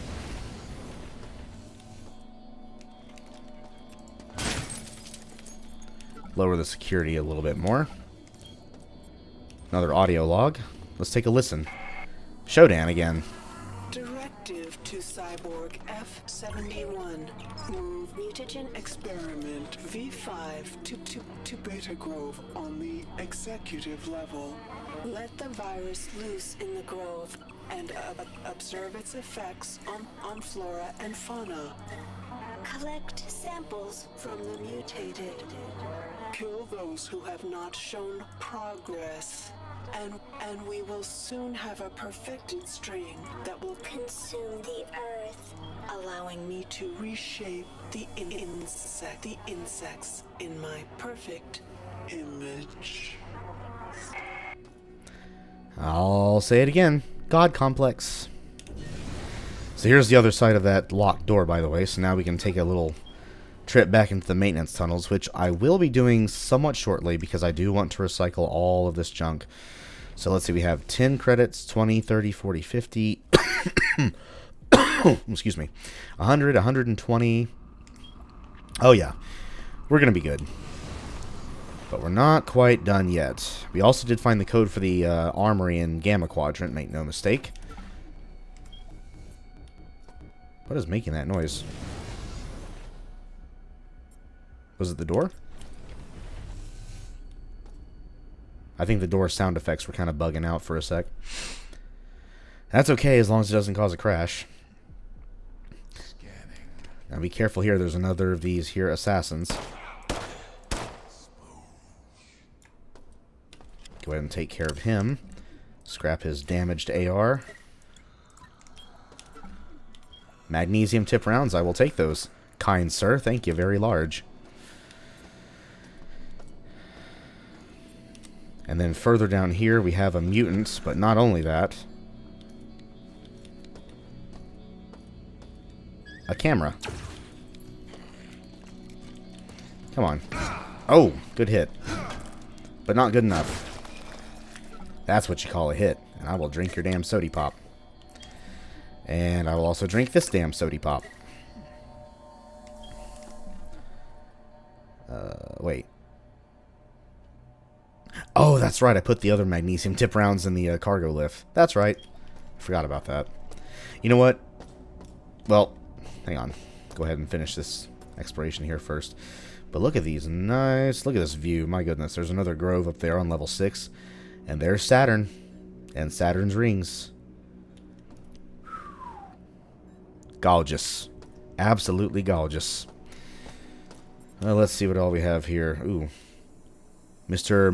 Macombi? Whatever your name is, you are dead, so I will take your ID.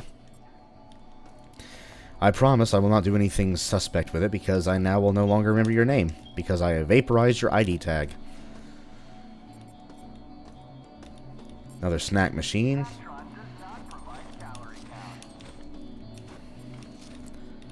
Alright, lots of other scrappables here, including this crew cap.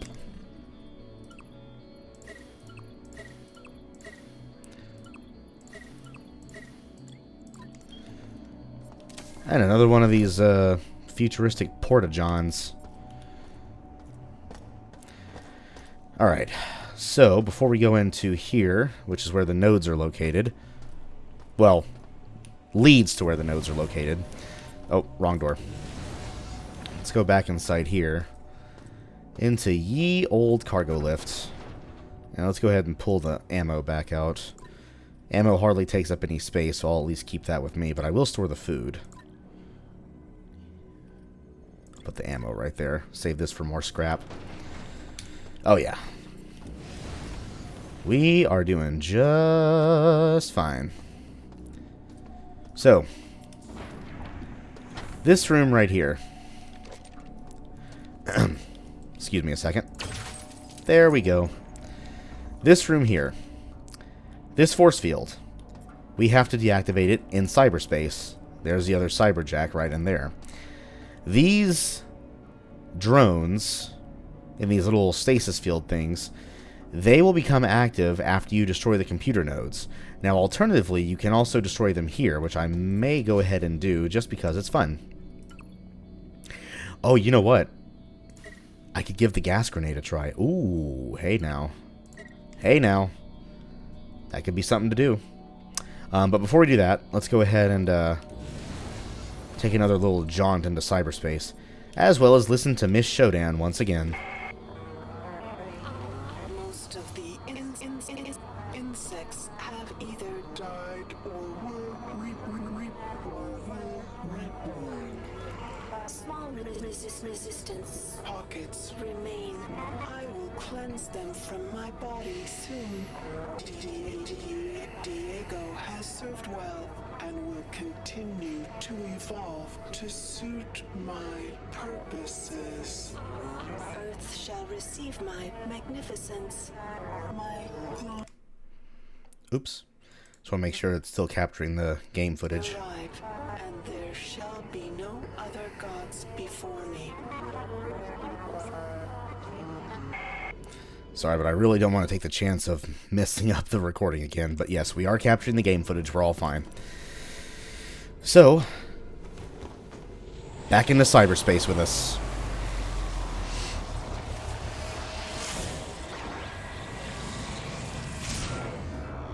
Alright. Let's have some fun.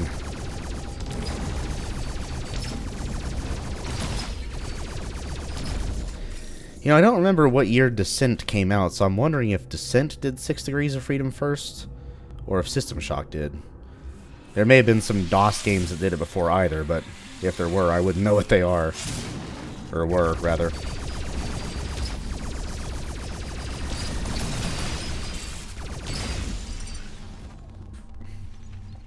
So yes, our ultimate goal here is to disable that force field leading to the computer nodes. And we have a new enemy, that little dragonfly thing. Those things are very annoying. They like to chase you on occasion, and they are very agile little bastards. So I like to keep my distance, let them come to me, and just get them from afar if I can. Oh god. Ooh, that could have been close. Alright, we're doing good. Let us advance. Remember, keep on your guard here in these wind tunnels.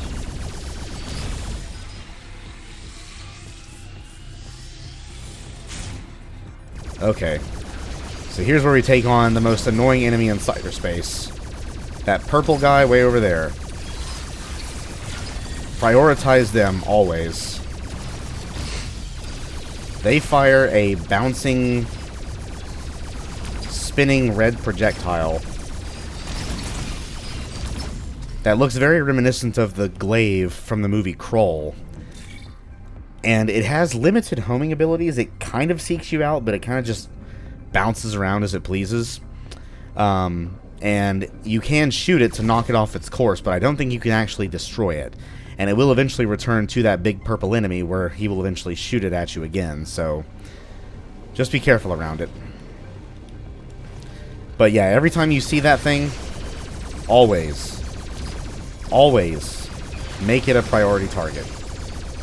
Because if you don't, he will do a lot of damage, and you probably will not even notice, because damage feedback here in cyberspace is admittedly not the best. And so, you know, next thing you know, you could look up at your health, or your integrity, sorry, and notice it seems to be much lower than it should be.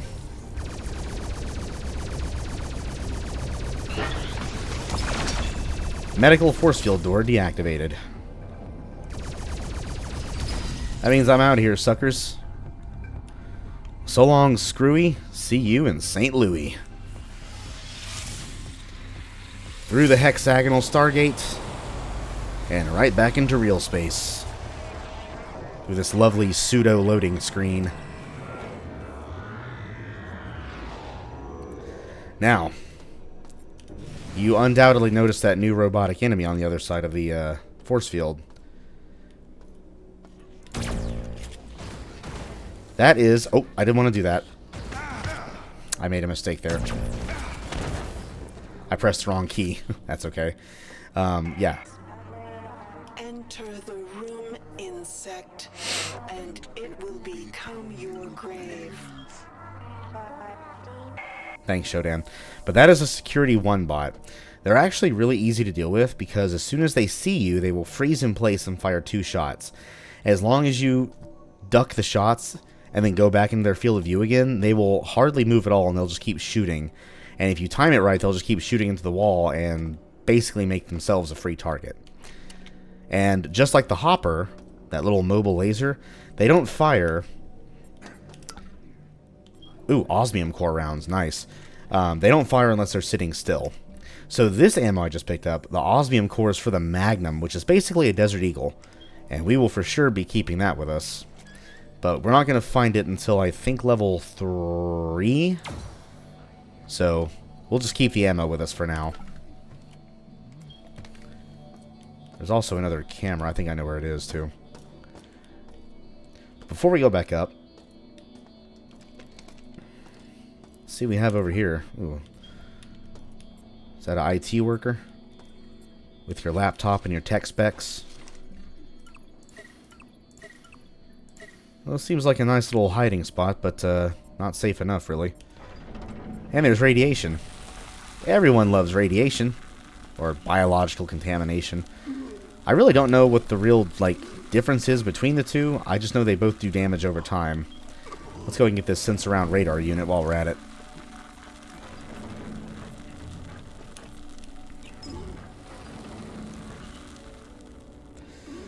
So, that thing we just picked up, the sense-around radar unit, basically it detects enemies close by, and I think it just sends out a little pulse on the minimap whenever something is close.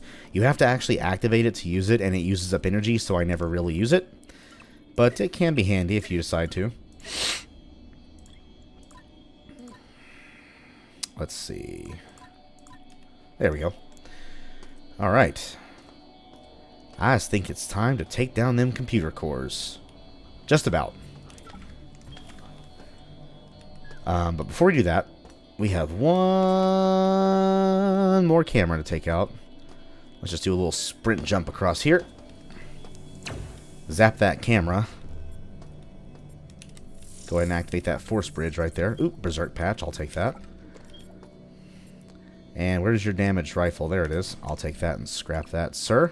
Thank you very large. And we just circle back to here.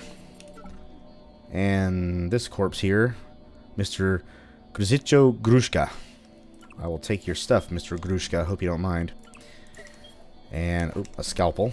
We can scrap that. Alright. So, let me test out and see if I'm going to like how the gas grenade operates. Hey guys. Don't breathe this.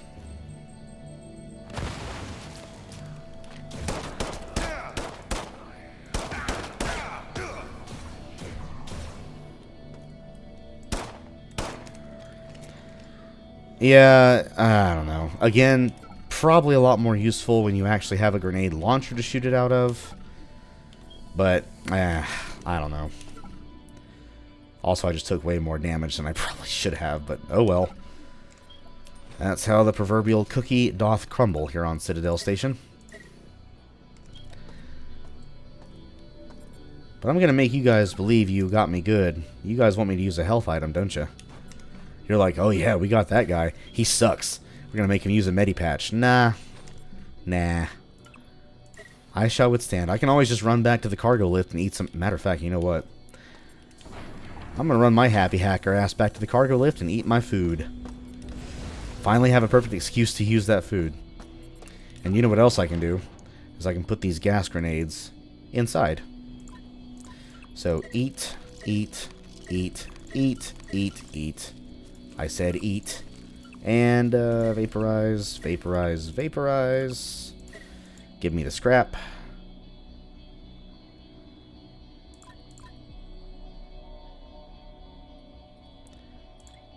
And we're good to go. Check it out. Quick save. And we're ready to continue. So, time to go through this Dex climax moment. So, what we do is we have to destroy the CPU nodes.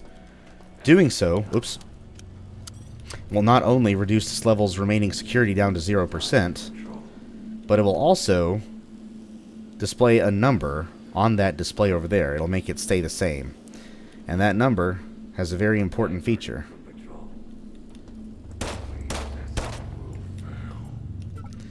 But we'll go ahead and take care of this guy first.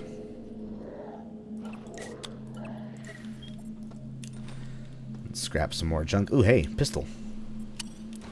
Do you have any rounds in you? Ooh, you have 6? Hell yeah, I'll take that. Thank you, sir. But it will make a still number display on this screen right here, and you must take note of those numbers in the order of the decks that you see them on. You will see these on decks 1 through 6. And that's all I'm going to elaborate on those for right now. So write it down, type it down in Notepad++ or Microsoft Word, or hell, Excel if you want. Hey, I'm not going to judge. You want to use Excel or spreadsheet software, that is your prerogative. I shall not judge you. But before we do that, we're going to go ahead and... Ooh, hey. Candy. Go ahead and scrap all the remaining junk we see here. Oh, we're going to make so much damn money. Oh, it's going to be awesome. So, the main reason I went ahead and, well, attempted to gas grenade those cyborg drones is because when you destroy these nodes, they will be released from their stasis fields and come and attack you. And so, instead of letting them do that, I decided to go ahead and get the drop on them first. Not give them that satisfaction. Just like the Rolling Stones, they can't get no satisfaction. So, let's destroy us some CPU nodes, shall we? Pew, pew, pew, pew.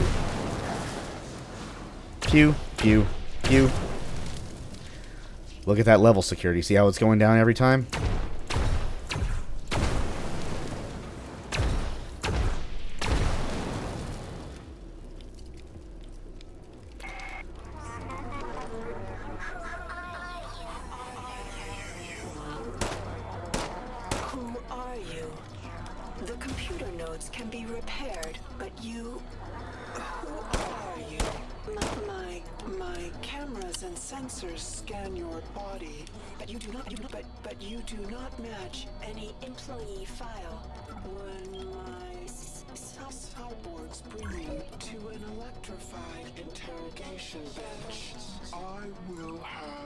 Secrets.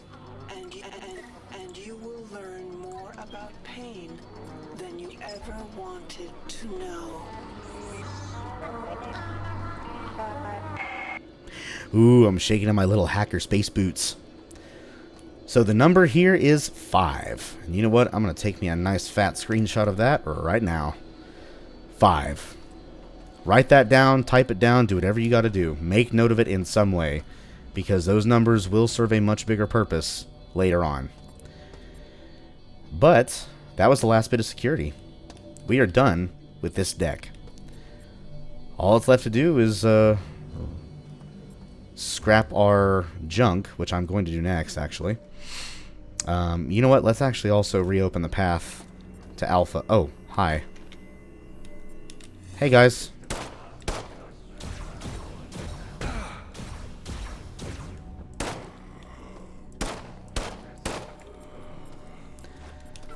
Oh, thank you, sirs. I think I will take your stuff. Including that lovely, delicious Medipatch. Delicious and nutritious. Did I hear somebody else? Oh, by the way, that is not a turret. That's a broadcast camera. So, whenever you see a monitor that says live feed, those are the camera lenses that they are looking out of. I swear I thought those were turrets at first, and I was thinking if the cameras see you for long enough that those things would fire on you. But nope, they're just a different kind of camera. Broadcast cameras and security cameras. Some may say two sides of the same coin. I guess you're kind of right about that. But, you know what? Let us go back out into the junction real quick, because I desire an energy fill-up. Oh yes. My blue fuel is almost empty. And now she is full. And look at all this scrap we have. Let's do a credit count, shall we? 50, 100, 140, 160, damn near 100 or 240 credits, because that'd be 80 if I had one more scrap. If I had a food container, I could give myself one more scrap. But, alas, that is A-okay with me.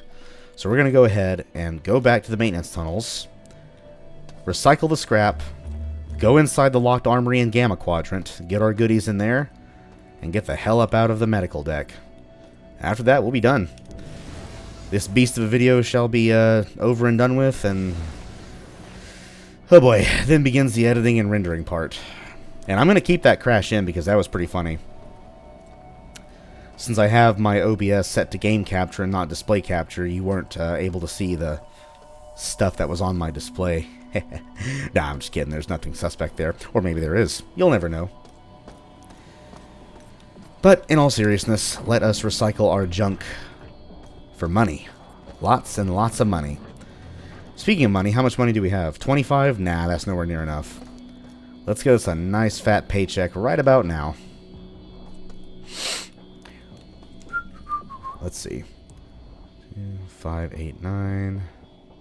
So let's do another count. So 10, 20, 30, 40, 50, 60, 70, 80, 90, 10, 20, 30, 40, 50, 60, 70. And I'm going to get a lot of credits in here. So let's go ahead and do so, shall we? We worked hard cleaning up this messy-ass deck. I say we should be rewarded for our efforts, don't you? So this will be another 10, 20, 30, 40, 50, 60, 70. Almost 78. Or, yeah, almost 78. If I'm counting right. Yeah, 78. Instead it'll be 77, and I will waste 9 scrap because it doesn't end in 0. Oh well. So with this deposit, we're going to go from 25 credits to 115. Let's wait for our Chuck E. Cheese tokens to finish dispensing. Also, I don't think they can actually fall out of this coin slot, or this, oh! Well, I've been proven wrong. That's the first time they've done that for me. Oh, it's filling up. Oh, 2 of them fell out. 115. Awesome. But we're not done. Let us get 70 more, pretty please. 70 more scrap. And, let's see. Put you over here. Yep. So now we'll go from 115 to 185. Ooh, man, this would be a kid's dream come true if we were at Chuck E. Cheese, or for that matter, any arcade. Tokens for days. Or at the very least, hours. Depending on what arcade games you're playing. If you're playing something that's like a coin hog, well, it could be a different case. Alright, 185 credits. Oh, sweet. Sweet wampum. So now, I probably could have just gone up the lift, but oh well. I'm going to retrace my steps because I can.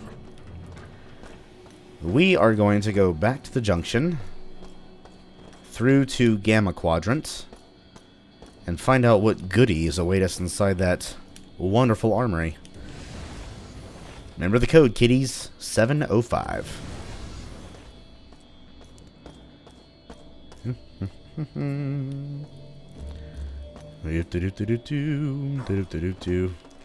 Anybody out here?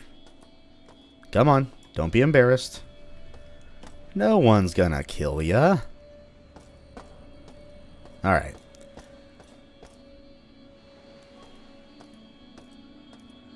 Oh, I forgot to go in here. Wow. Watch out, we have a visitor inside here. Oh, you... This is my stuff. Get your own.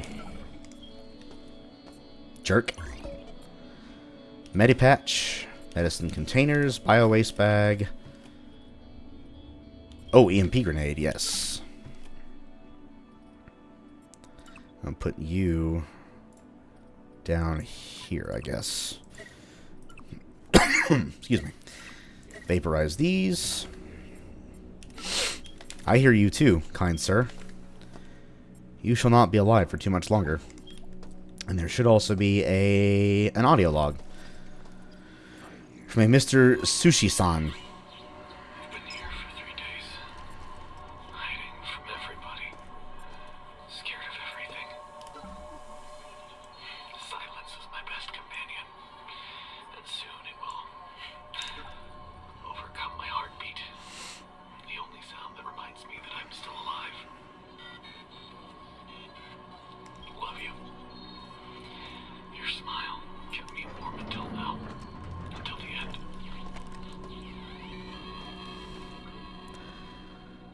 Oh, Mr. Sushi-san, you're breaking my heart here.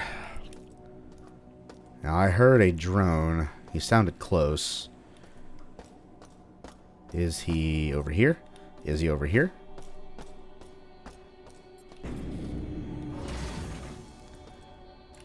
Well, he's definitely getting his patrol routes in, that's for sure.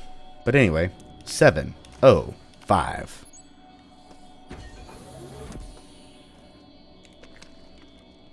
Mr. Mutant, take a nap. Oh, crew cap. I'll take the scrap, thank you very large.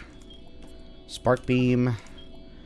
Alright, so inside there. Ooh, hello. Grenades, I'll take that. And a prox mine? Sure, I'll take that.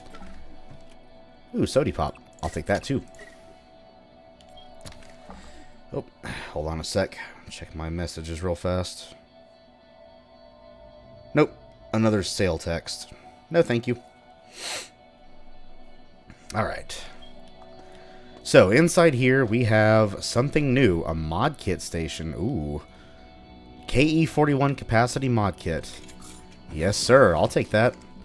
So, with this mod kit, our pistol goes from holding 10 rounds per mag to 20 rounds per mag. Aw, yeah. And then what else do we have? We have some ammo. Two small standard round boxes, and a small box of Teflon coated rounds. That's 10 plus 10 is 20, and 10. 20 rounds of standard 9mm, and 10 rounds of Teflon 9mm. Awesome. Now, rarely you will also find large boxes of both, and the large boxes are literally 5 small boxes that are banded together, but that's 50 rounds, which is crazy. So right now we have technically 120 rounds, because the pistol's currently armed with the standard rounds. So 120 rounds of standard 9mm and 55 rounds of Teflon 9mm. I think we are doing spectacularly. And on that note, ladies and germs, oh, we don't quite have enough scrap to go to the recycling machine again. Damn, what a shame. Ah, well.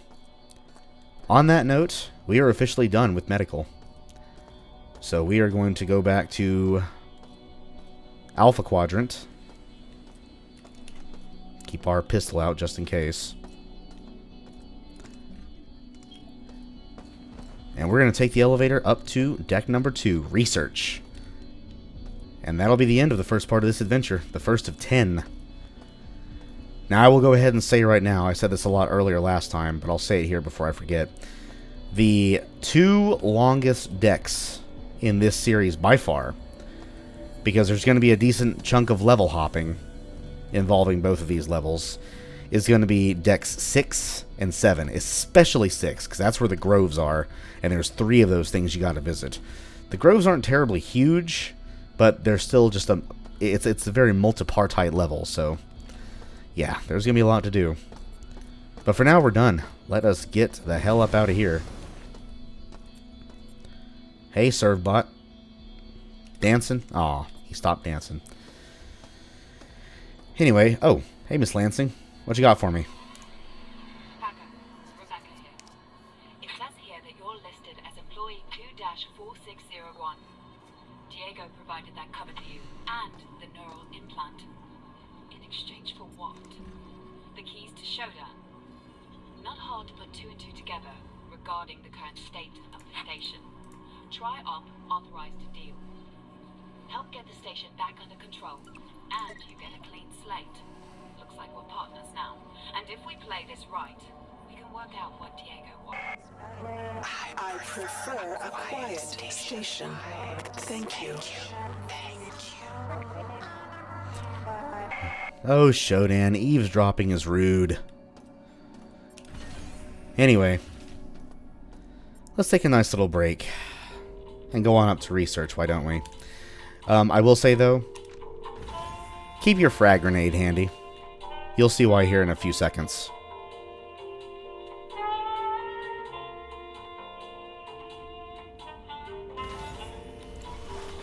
Duck.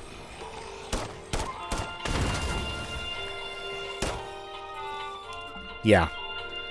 A nice little cheap ambush to end your adventure on. Now, I will go ahead and spoil this much. That is the only time you will ever see an ambush that evil. Actually, really an ambush, period, outside of any level transition elevator. Ooh, hello. Optifizz green drink. Yum, yum. Thank you, Mr. C. DiBartolo.